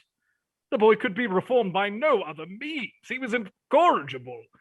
As you stated, Mudfog is a parochial institution under my jurisdiction. a parochial institution where I serve as beadle. The great authority's faith in my judgment has always been evident. Purpose and passion, I say to you all. Purpose and passion. I serve. No longer. You will face numerous criminal charges. Upon that, you can thoroughly rely. But for now, I take from you something that we all can see holds more value than your freedom, or perhaps even your life. Your baseless pride. Isn't that right, Mr. Bumble? What say the rest of you? Will you sit and allow one man to strip me of rank without so much as a... Aye. You do not fully grasp the magnitude of your actions. The boy you have endangered has been long sought by one of our highest and most respected officers, General Brownlow, a man who only yesterday spotted a youth answering to the name Oliver Twist in the streets of Old London. Though the lad fled, both confused and frightened, a fleeting glimpse was enough to convince the General that Oliver may well be the lost son of a dear friend. The chance mention of his name led us to Mudfog, to you. Then one could argue those same actions brought the boy's existence to light? Disgraceful. Allow me to return to Old London. Grant me the opportunity to retrieve the lad for our good General Brownlow. If it were up to General Brownlow, you would be hanged, with razor wire before your headless frame stood slumped before a firing squad. Remove him from our sight. Sergeant Bumble steps out of his area of light and into the darkness. No. If we are to find a single soul in hell, then let us commission a devil to do it. Has he arrived? As ordered, sir. Officers, send in the Fang. Captain Fang, an imposing British military officer, steps into the illuminated area. He has a prominent scar over the left side of his mouth, above his silver fang. Welcome, Captain. Sirs. The great authority holds you in the highest regard as one of its most decorated officers. It is for that very reason that this court-martial is grateful for your attention on the matters before us. I trust you have been briefed.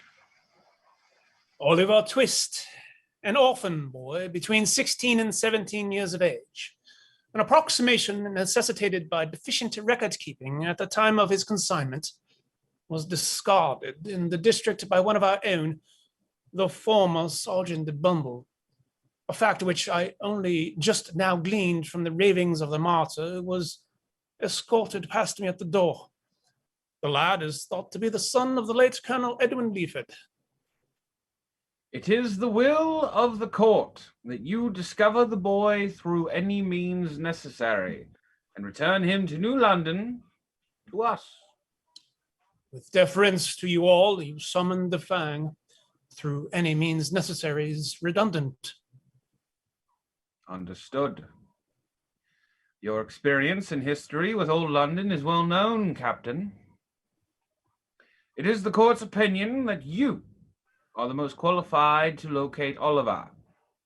The vermin of Old London fear you, Captain Fang, and with just cause. That is an asset to one who seeks information. Be the boy's dark angel, Captain, his salvation, and do what you will with anyone who stands in your way. Shall leave for the district immediately. Captain Fang turns and exits the illuminated area. General, have you considered the possibility that the lad you saw was not, in fact, the son of Colonel Leaford? You must admit that such a chance meeting after all these years, and in such a place as Old London, was more than... I know what I saw. And even in the shadow, Edwin's eyes were unmistakable.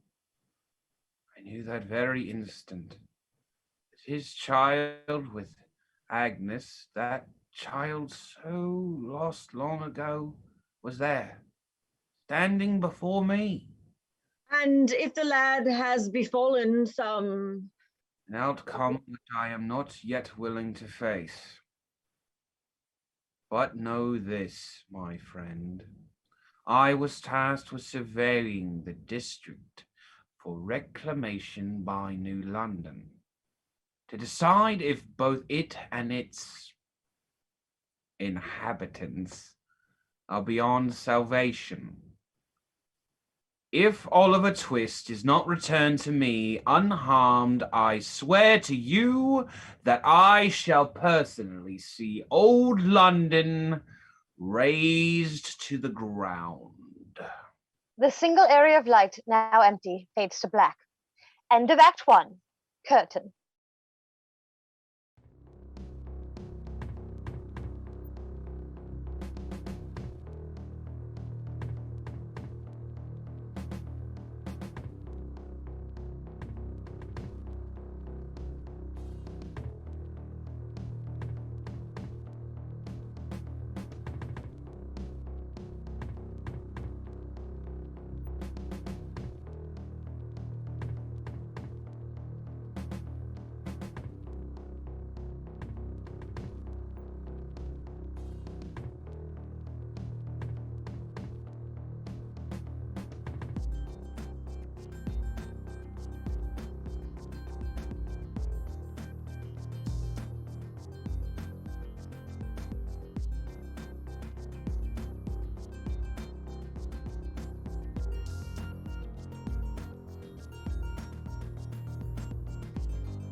2, Scene 1. The lights rise on an area containing a stack of crates. Bill and Bullseye crouch down at the edge of the illuminated area to conceal themselves from view. Oliver and Toby are crouched down behind them. Here they are, Bill. I'll be buggered. The Jew was right. And perfect timing, too. No guards. They're still unloading the trucks. We should be able to slip right in and whip a crate or two. Though you don't look like you can carry much. Why wouldn't Fogan send one of the others? I would have even settled for Charlotte. Sir, Mr. Sykes, I don't want to steal anything. It's not right, sir. I never stole so much as a crust of bread at the orphanage, even when I was starving. Can't we just go home to Mr. Fagan's? This ain't New London, my son. We steal to survive, and I can't live on a plate of principles. Now spare me the sermon, you pious prig. When all's done, you're welcome to watch us eat and judge to the hymn of growling belly. Besides, if you don't do as you're told, it's back under lock and key for you. I only... It's all right, Oliver. We're just going to take a little. They've got rations of food, glorious food. Pigs won't even miss it. Toby's word. Shut your gobs. Before we miss our chance, Bullseye, you keep watch. Oliver, stick with the flash and keep up. Toby, set Twist up with a lighter one. You grab what you can manage. I'm going for a big one. If you fuck this up, boy, you'll get that final strike you've been dreaming of. Bill's word, mate. Wait for it, lads. Go! Bill runs ahead and then completely off stage. Toby leads Oliver directly to the illuminated stack of crates and hands a small one to Oliver. Can you handle this one, Oliver? Yes, at least I think so. Leg it, Bill. The pigs, you've been spotted. The sound of a whistle being blown is heard from off stage. Startled, Oliver drops his crate. The voice of the second soldier is heard. You there! Stop where you are! Get your hands up! Step away from the crates and get down on the ground now! Bill! A loud grunt is heard off stage as Bill strikes the distracted officer. The voice of Captain Fang is heard. Off so soon, Sykes. No time for tea. It's just been delivered.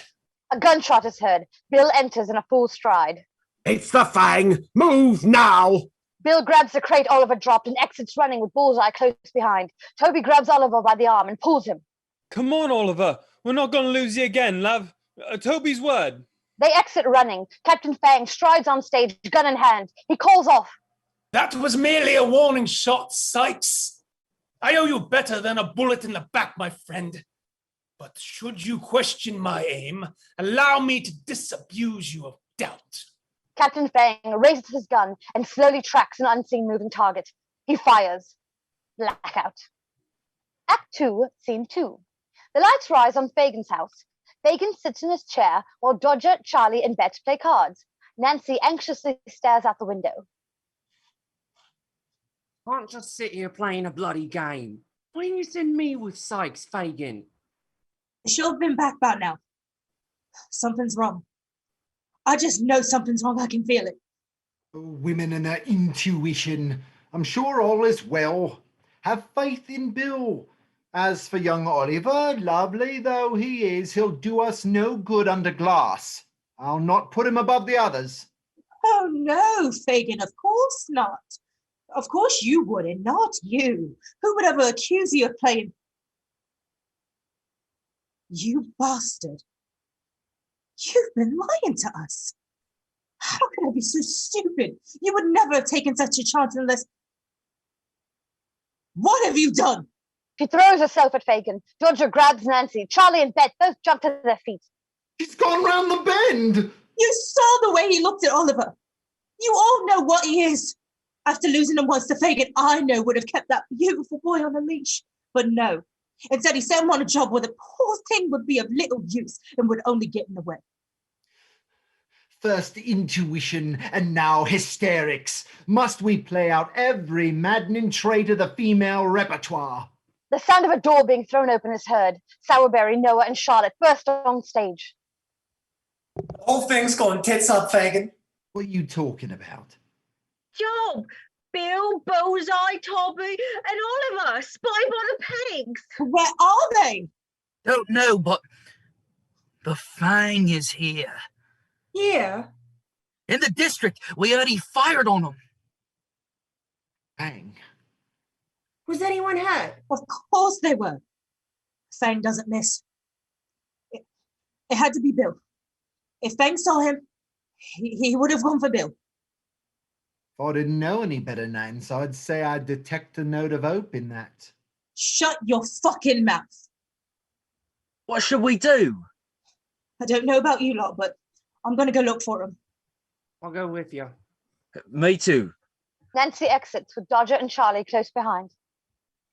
You should all go, to cover more ground, that is. I'll stay behind in case they make their way back. Maybe I should stay too. One of them may need to be patched. No! I mean, there's no need.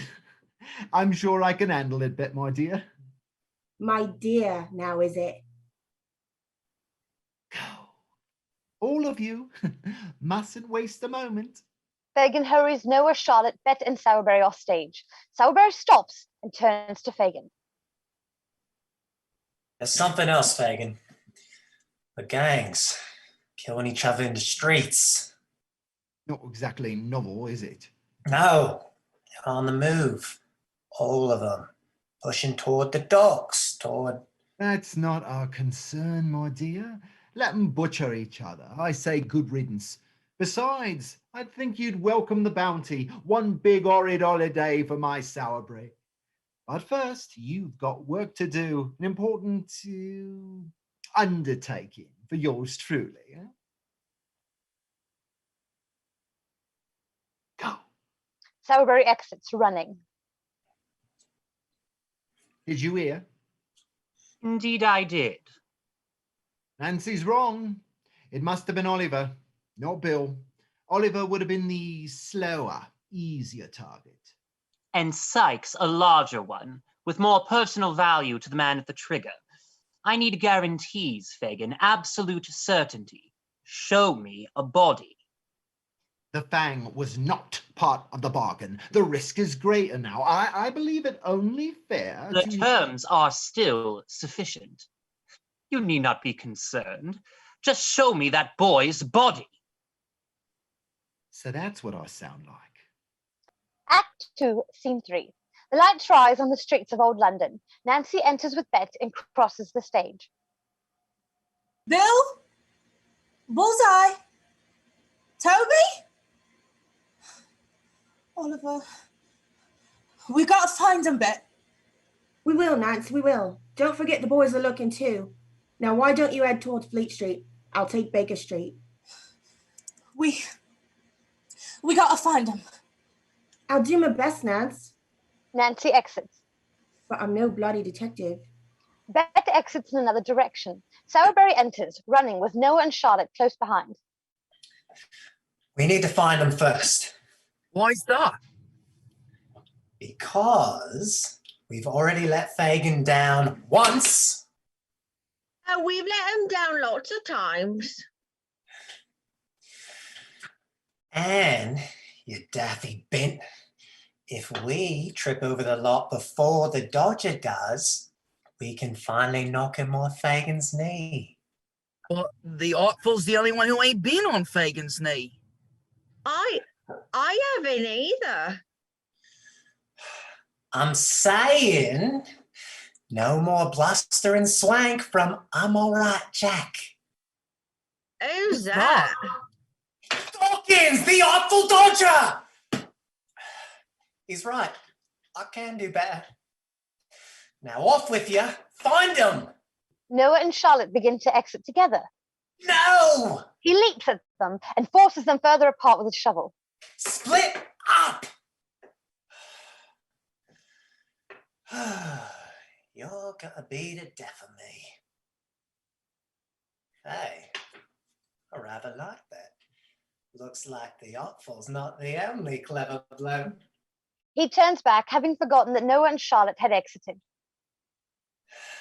Of bloody course. Sowerberry exits. Charlie enters and calls off stage. I don't see why I should care what happens to Sykes and his mutt. Not Sykes we're looking for, Charlie. It's Oliver and Toby. Sykes and Bullseye will just make them easier to spot. Where they go, trouble follows. They're a bloody beacon. Yeah, but that trouble may be the pigs. Worse yet, the Fang. What'll we do if... Same thing we always do, Master Charlie. We improvise. As Dodger and Charlie exit, the lights crossfade to another area where Toby has concealed himself, cradling Oliver in his lap. The crate Bill carried off sits next to them. Oliver has suffered a gunshot wound to the shoulder and is bleeding profusely. Don't worry, love. You're gonna be all right. Toby's one. Toby, my shoulder hurts. I know, love. I know.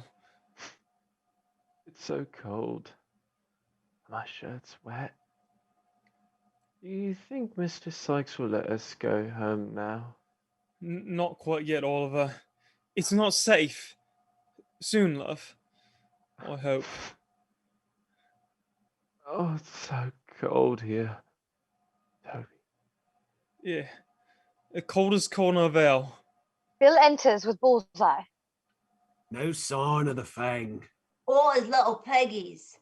Come on, Toby, up. Gotta go while we can. Will you help me carry Oliver? You fucking plonker. You're as stupid as I say. We're not taking him. He'll only slow us down. Now get up. Leave him. Let's be off. I'm not leaving him, Bill. I can't, I promised. And he's hurt, suffering. You're right, Toby. That would be heartless, wouldn't it? Up then. Toby eases Oliver to the ground and stands. Bill quickly shoves Oliver out of the way. Nancy enters, but before she can call to them, she overhears Bill. We can't leave him like this alive. I mean, like Fagin said, should anything happen to him, just make sure he don't suffer. Bill reaches out and Bullseye hands him his crowbar. Nancy rushes at Bill. Bill, don't! Bullseye pulls out his knife and stands between Bill and Nancy. My God. You're a monster. You have no soul, Bill Sykes. You've killed him.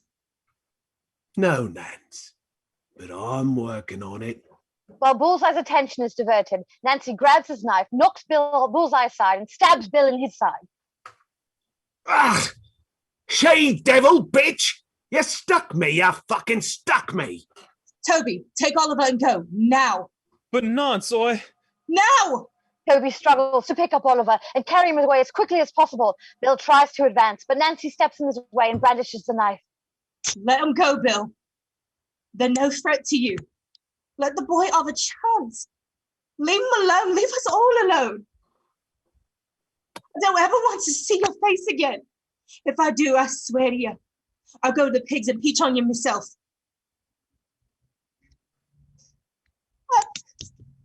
I loved you. Bill, I knew there was no good in you. Not really, but I loved you all the same. I guess I thought if I loved him hard enough, with me all hard, then maybe he'd be good. Just for me. If there's one thing you can be sure of hearing now, Miss Nancy, it's I'm no good for you at all. Bill advances towards Nancy. Nancy swings the knife. Bill catches her by the wrist and sharply twists it so she drops the knife. Bullseye grabs him. No, Bill, not Nance. She didn't mean it. Bill knocks Bullseye away. Bugger off. You don't even want to see my face again, you worthless slag. Bill throws Nancy behind a pile of garbage. Granted. He screams in a fury as he raises his crowbar. No, Bill, don't! Bill drives the crowbar down hard. The lights quickly crossfade from one area of the stage to another. Toby is standing with Dodger and Charlie. They are carrying Oliver. She told me to leave her, Dodge, to save Oliver. Take him home or go back to... The sound of Nancy's distant scream is heard. Nancy. The lights quickly crossfade back to the previous area. Bet is kneeling next to Nancy's body. Nancy's face is obscured. Bet is holding Nancy's hand, which is covered with blood. Captain Fang enters and crosses slowly to Bet. He killed her. She was the only one who loved him, who could love him. And he killed her. Where has he gone? Mad, that's where. Stark, raving mad. The voice of Bullseye is heard echoing in the distance. Bill, wait for me, Bill. Go, kill him. He took your tooth, so take his eyes, his tongue, his whole fucking head. Kill him. Captain Fang turns and exits quickly. Murder! Fade to black. Act 2, Scene 4. Before the lights rise, the voice of the third soldier is heard. There he is, Captain! It's Sykes, up there on the roof! The voice of the fourth soldier is heard. Sykes, we have the building surrounded. Surrender now, and you will be fairly and justly tried for your... No. He's been tried already, both fairly and justly by me. I have only to satisfy the verdict. What are your orders, Captain? Stand down. We mustn't be rude. Even in this loathsome rookery of vultures, it is ours to maintain British civility. I'm merely here as a courtesy to grant William Sykes a word or two, his last. The lights rise on a rooftop. Bill is looking over the edge with Bullseye at his side. Bill's face and hands are covered with blood. Surrounded. What are we gonna do now, Bill? You know, Bill, you shouldn't have gone and done that. Not to Nance. Bullseye turns angrily toward Bill, but his attention is quickly diverted as his eyes fall upon a coil of rope hanging on a nearby beam. Brilliant. It hold. Bill begins to wrap the rope around himself, leaving slack to move about. I can swing right across next roof and do a bunk before they even... Kraken! Are we going together, Bill, or one after the other? I gotta go first, mate.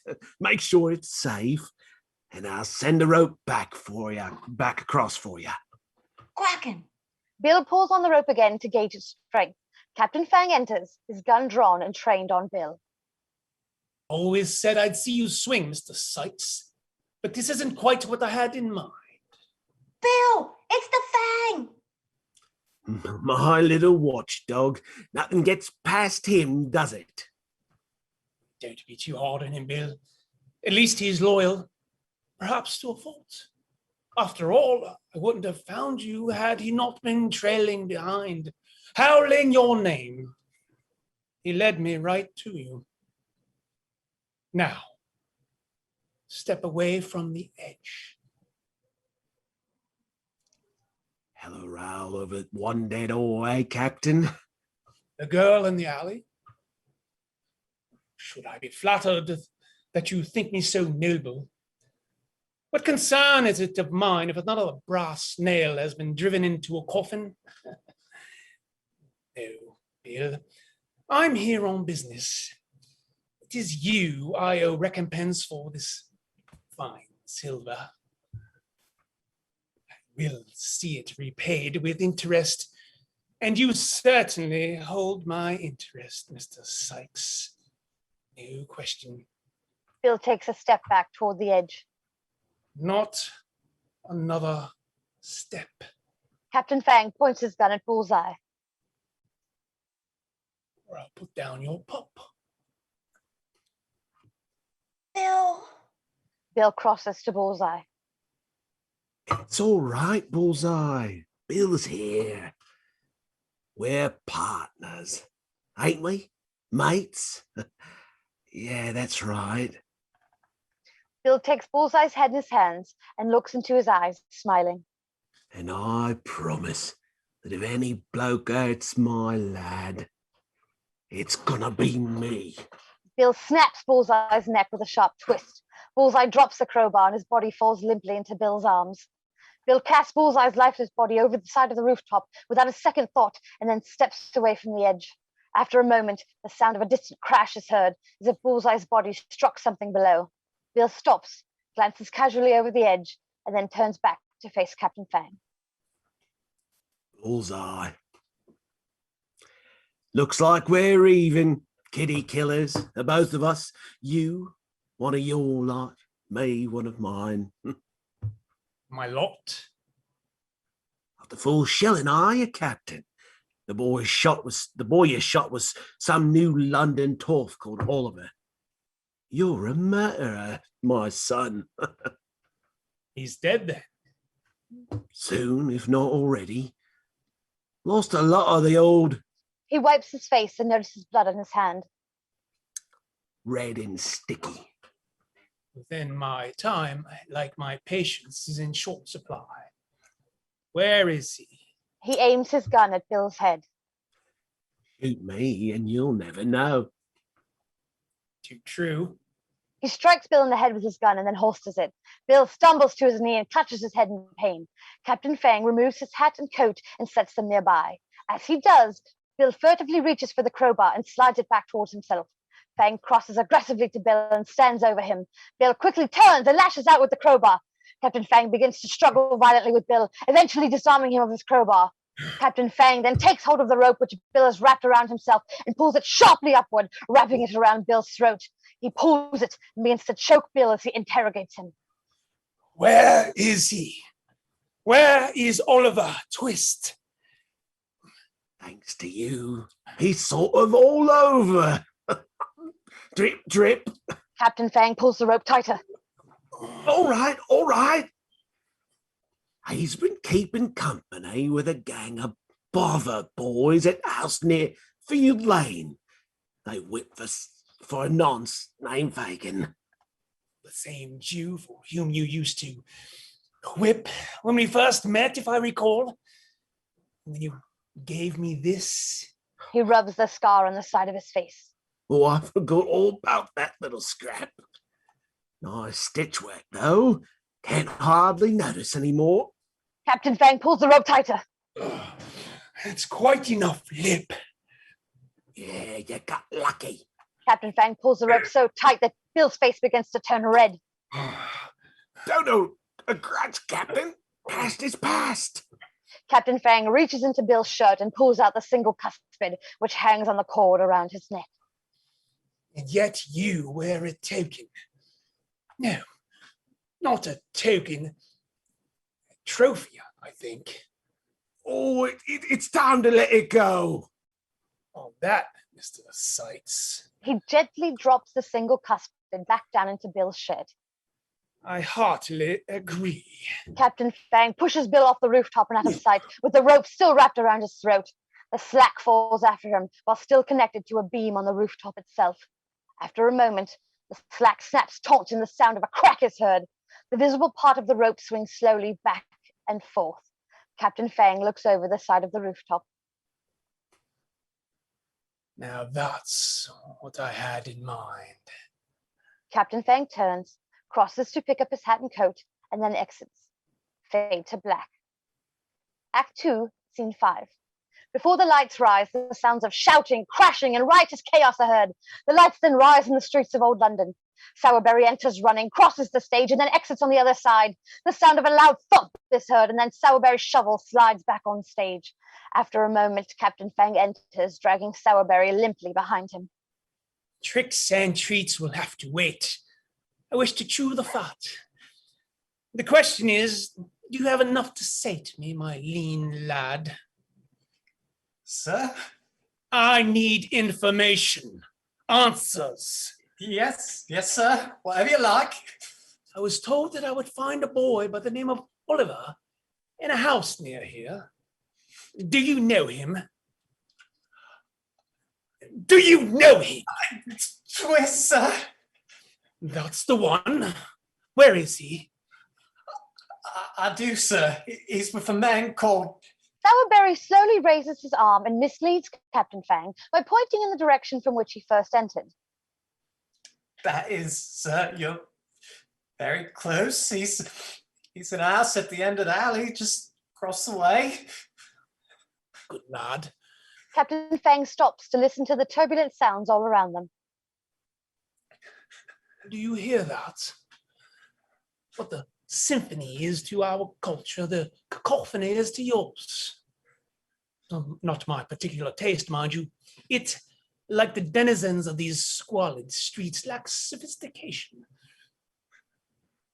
Such an angry, lawless place, old London, though regrettably, I may not be delivered from it, not yet.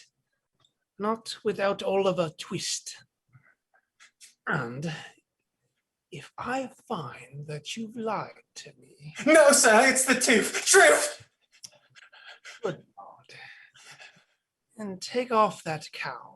He forcibly removes Sowerberry's hood and musses his hair. And makeup. He wipes his hand across Sowerberry's face, smearing his skull makeup. Look like a bloody fool. Captain Fang pulls him in so that they are face to face. I've stared death in the face, and you are no measure of him. You're just a boy, playing at being a ghoul. Sowerberry urinates in his pants. Captain Fang sniffs, looks down at them, and then back up at Sowerberry. Don't be ashamed. Your idol did the very same when I stared him in the sockets. Captain Fang begins to exit in the direction Sowerberry pointed. When the alarm broke the fourth seal, I heard the voice of the fourth living creature saying, "Come." I looked, and behold, a horse, wet and stinking with piss. And he who sat on it had the name, Death. Captain Fang exits completely. Sowerberry picks up his shovel and exits running in the opposite direction. Fade to black. Act 2, Scene 6. The lights rise on Fagin's house. Dodger and Bet are tending to Oliver, who is fading in and out of consciousness. Dodger is pressing handkerchiefs on his shoulder wound. Bet is wiping his forehead with a damp handkerchief and sobbing. Noah and Charlotte pace, while anxiously awaiting the return of Sowerberry. Can't believe she's gone, Dodge. He finally did it. She was like a sister. How I get along without her? You got us, ain't you? Not anymore. Oh, you leave him to old Dodger. Pack what you can carry and be quick about it. Fagin descends the steps with Charlie and Toby close behind him. Fagin looks at Noah and Charlotte. You two as well. If Fang's gone after Bill, then... But he's got no coral here, Fagin. Toby's right. Fang scores with Sykes, not us. You don't think William Sykes would use his dying breath to peach? To tell Fang we got a lad from New London dying right under our very roof. My roof? Don't be stupid. Now, grab what you can, the lot of you, and leg it to the three cripples. Sorry, I'm all nervy. Can't help myself. Just stick to the plan and you'll all be just fine. Sowerberry ain't back yet. We ain't seen him since we went looking for Posh. Oliver.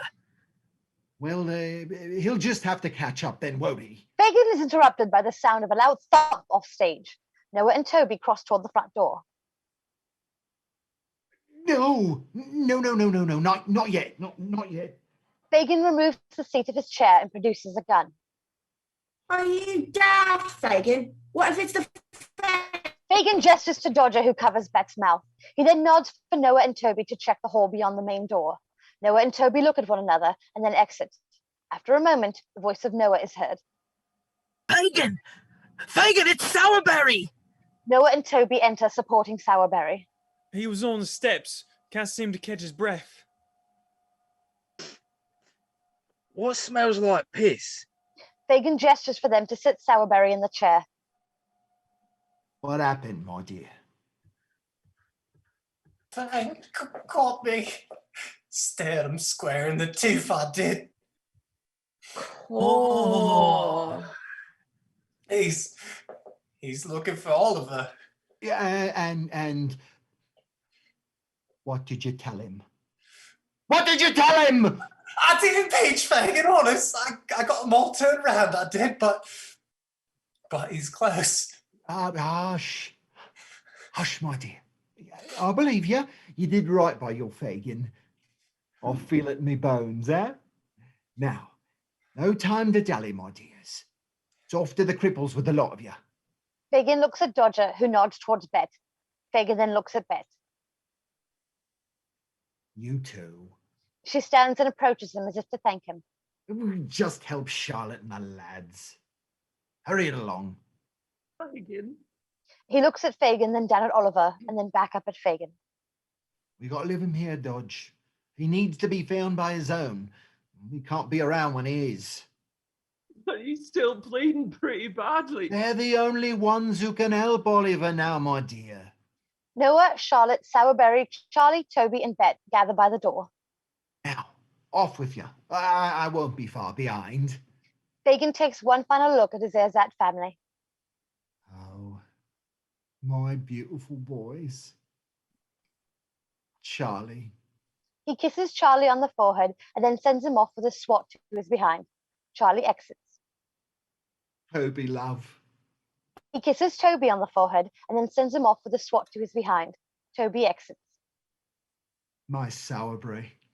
He kisses Sourberry on the forehead, pulls his hood back in place, and then sends him off with a swat to his behind. Sourberry exits. Noah. He kisses Noah on the forehead. Charlotte steps forward. Fagin, Fagin casually slaps her across the face.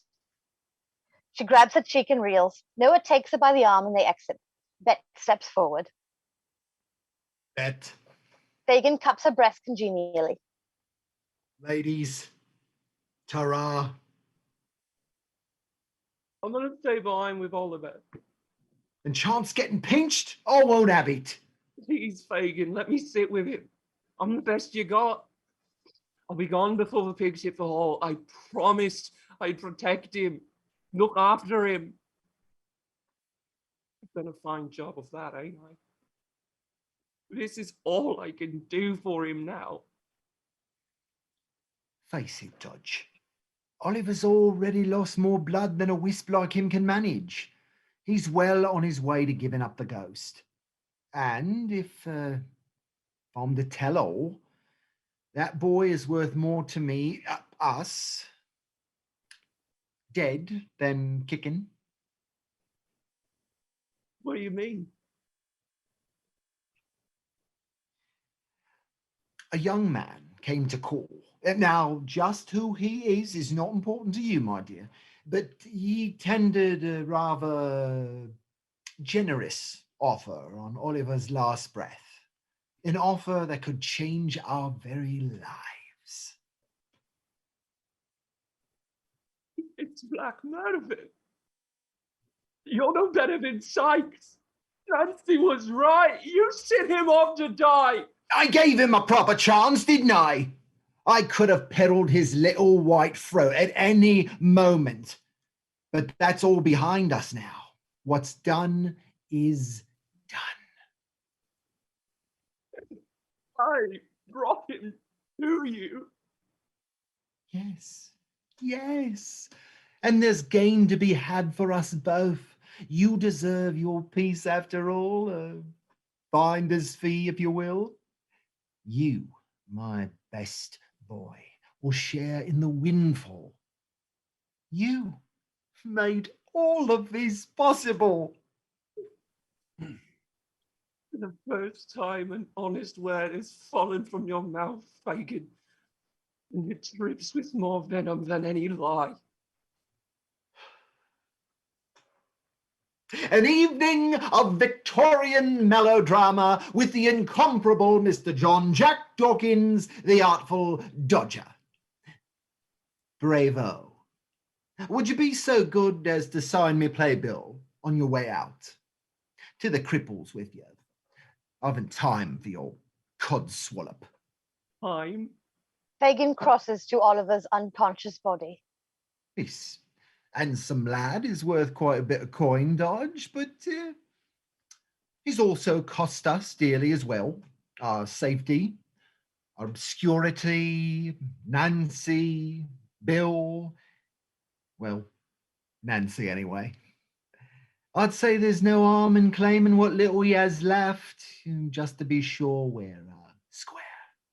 He hasn't got anything left. Of course he does. The shrinking warmth inside him.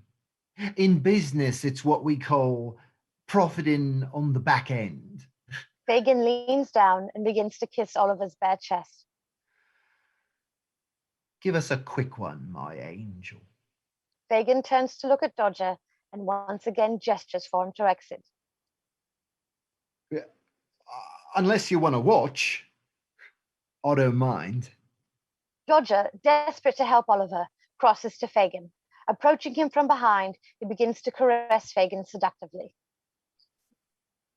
But I was your best boy. Your pet. Fagin slowly redirects his attention from Oliver to Dodger. Your Dodger. Let him fade away. He kisses Fagin on the lips.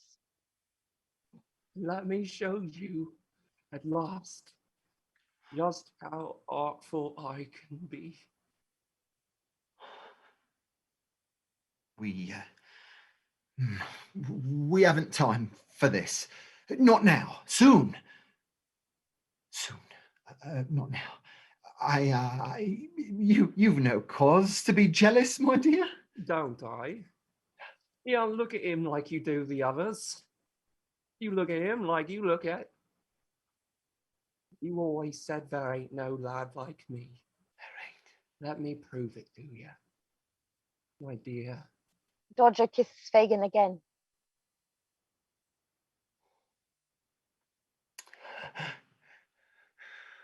It is as sweet as it sounds.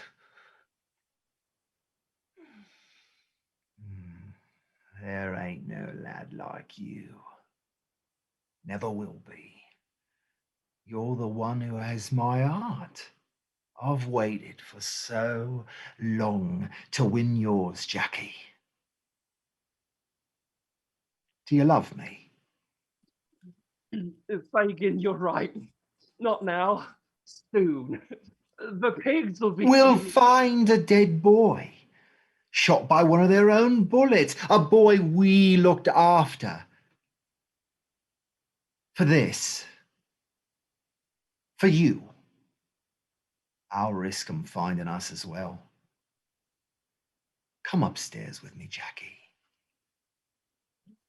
No, I can't. Can't.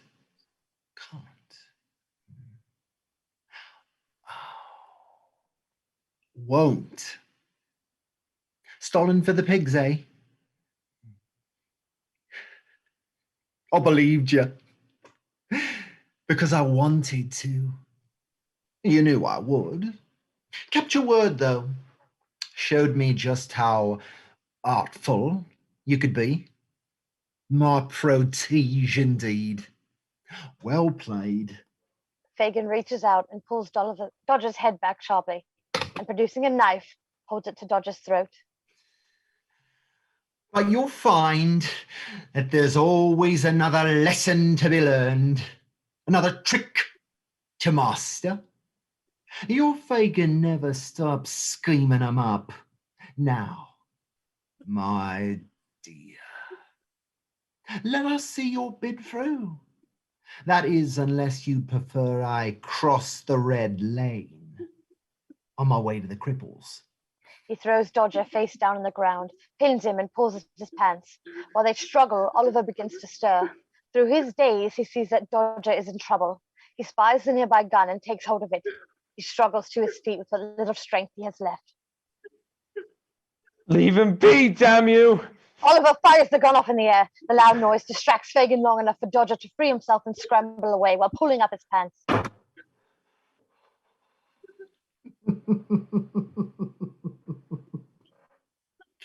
Just full of surprises, aren't we, Oliver? Though I've no idea why you cling so desperately to a life as desperate and dreadful as yours. Oliver stumbles. Have a sit, my dear. You've gone all wobbly, you have. Stay back. I'll pull the trigger. I swear to you I will. Pull the trigger. On your dear Fagin? You are a bit muzzy, aren't you?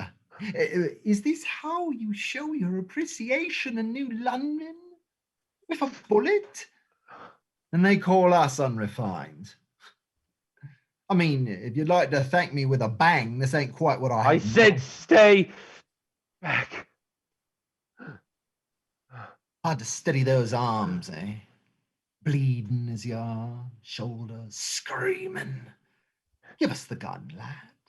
Dodge is no worse for wear, are you, Dodge? I just got carried away, is all. I always try to see the good I do in people, places, but old London, it's perdition. The only good I found here has been preyed upon and ravaged and ruined by bad animals like Mr. Sykes and you, Mr. Fagin, a thrash and empty belly pale. Not done with you yet. Not until I pocket your life. It's mine. Oh, your body's giving out. Time to give in. All I have left, all I've ever had left, my life. And you've taken that too. Well, you wanted me to learn your trade, sir, so be it. The first thing I steal shall be the last as I rob you.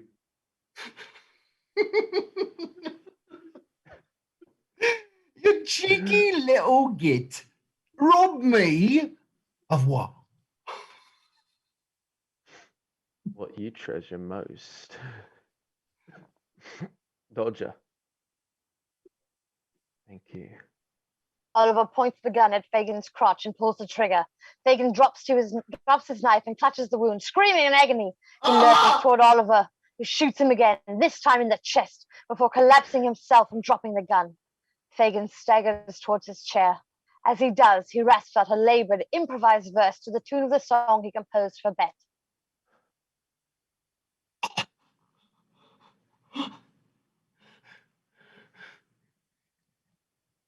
Young, fair lads, oh, I sheltered, fed, and taught 'em. He falls into his chair. And in return, you two render me castratum.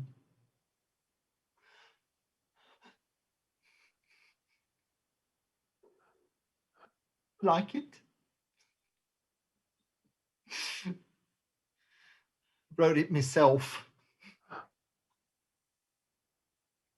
There are no more verses.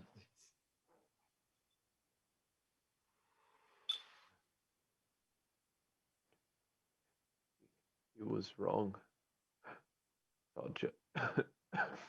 In New London, we show appreciation with 2 bullets. You're a hero, Oliver. You're a bloody hero. I never met her. My mother. Do you think she'll like me? That Jeremy face. She's gonna love you. Oliver closes his eyes and quietly passes away. Oh, Mom, I said hello, Oliver. Tell her I said hello. The voice of Monks is heard. Fagin, I trust you have pleasant news regarding young Master Twist. Georgia places Oliver gently on the ground and conceals himself to stealthily observe. Monks enters. It's bedlam in the streets. Some skirmish. Monk stops short as he sees Fagin's body. He checks Fagin for a pulse. Upon finding none, he turns and spies Oliver's body. He crosses to it, also checking for a pulse. Upon finding none, he smiles. The voice of Edward's mother is heard. Dead. Your father's bastard is dead. Have I done well, Mother? Excellent well. Are you proud? Always, Edward. Oh, my most sympathetic congratulations to you, Mr. Fagin. I marvel at a man who sacrifices all to keep his word. Here.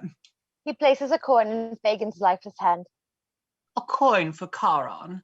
Though, if the Styx is as putrid as the Thames, you could simply stroll across. Captain Fang silently enters and draws his gun. So many questions. Where should one begin? Monks turns to face Captain Fang. May I safely presume I address Captain Fang? At this precise moment, I wouldn't presume your safety in any role whatsoever. Captain Fang crosses to Oliver and checks for a pulse. Well, I can assure you that the boy at your feet is quite dead. And are you rehearsing this brave face, this mournful grin for his service?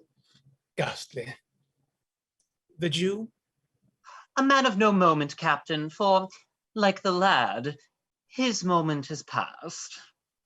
Then that leaves only one introduction, yours. Your dress belies your breeding. Who are you? Why are you here? You are not one of them. A compliment, to be sure. Suffice it to say that I'm the man who knows you shot Colonel Edwin Leaford's son, dead. And I suspect that is not the state in which he was requested. Am I wrong? Captain Fang points his gun at Monks. A veiled threat? A patent one. Reckless. You didn't let me finish. There is more at stake here than just your standing, Captain. There is also your future with our great authority. Kill me if you like, but I'm the only one who can help you, and I'm very willing to do so in the spirit of reciprocity, of course. Now, which do you favor? Captain Fang, child murderer, returning in disgrace, or Major Fang, I think, returning to both commendation and accolade, his reputation unassailable. Captain Fang holsters his gun. You have my attention, Mr. Fade to black. Act 2, Scene 7. Before the lights rise, the voice of the second officer is heard. He has returned, sir, and awaits your summons. The voice of the third officer is heard. Are you prepared to receive his report, sir? If you require a moment more to think about it, I will... Oh, it will not be necessary.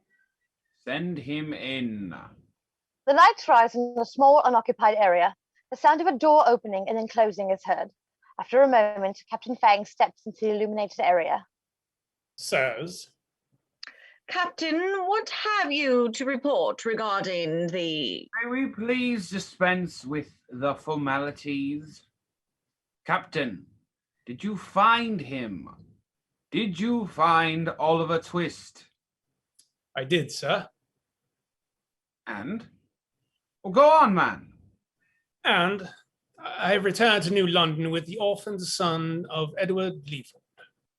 Captain Fang makes a beckoning gesture into the darkness. Monks steps into the illuminated area, mimicking Oliver's timidity. Hello, sirs. Thank you for retrieving me. I owe you... Nothing, lad. General Brownlow, vacating his place as the voice of the first officer, steps into the illuminated area. You owe us nothing. It is we who owe you. Owe you for the neglect and the maltreatment which you have endured, and that you will endure no longer. You look a bit older than your file indicates. One of many files replete with inaccuracies, General. Yes, I suppose you're right. And your only glimpse was brief and masked in shadow, sir. Indeed. And those eyes, unmistakable. Those are the eyes of my dear departed friend. And yet... If I may, I took the liberty of corroborating young Oliver's identity with those best suited to do so. Guards, send them in. Sergeant Bumble and Mrs. Mann step into the illuminated area. You? Both of you? The very architects of this boy's ordeal? Be merciful, sir. I believe in my heart that they did not intend to do me harm. And in truth, their actions bestowed in me an appreciation for life without consequences. The lesson they'd hoped I'd learn. That is, after all, the cautionary example of the district, is it not, sir? Do not judge them too harshly. It is because of Sergeant Bumble and Mrs. Mann that you see a more prudent, beholden Oliver Twist. Do you agree, Sergeant? Mrs. Mann? Is that what you see? Yes, yes, of course. I do indeed, sir. Oliver Twist, right there before us. Prudent and beholden, sir, prudent and beholden. Just as the lad said, that is the boy for whom you've been searching. Twist with a T. Young man, your heart is a well of forgiveness far deeper than my own. But in my delight at your return, I shall show what I am sure will be regrettably poor judgment, and grant these two clemency. And my rank, sir, what of that? Keep it. Just know that you'll both be removed from your current posts and relocated elsewhere. Neither of you are fit to govern the young and the vulnerable. Now get out of my sight. Yes, sir, straight away. Thank you, sir. It is men such as you who make our great authority the institution that it is, General. I hope that one day I too shall be as well respected. Off! If there's nothing further for me, General, may I return to my formal duties? Granted. And Captain, what you have done this day will be well rewarded. Thank you, sir. Captain Fang turns and exits into the dark. General Brownlow touches Monk's face. He notices the birthmark on the left side of his jaw. What is this? Did someone... A birthmark, sir, nothing more. You are a curious boy, Oliver. Let's get you cleaned up. We have much to discuss. You are a lad with some means now. You will want no longer. Your father appointed me the executor of his estate, which is substantial. You are the sole heir. There was an ugliness in your past, but that is a story for another time. This story is yours. Guard!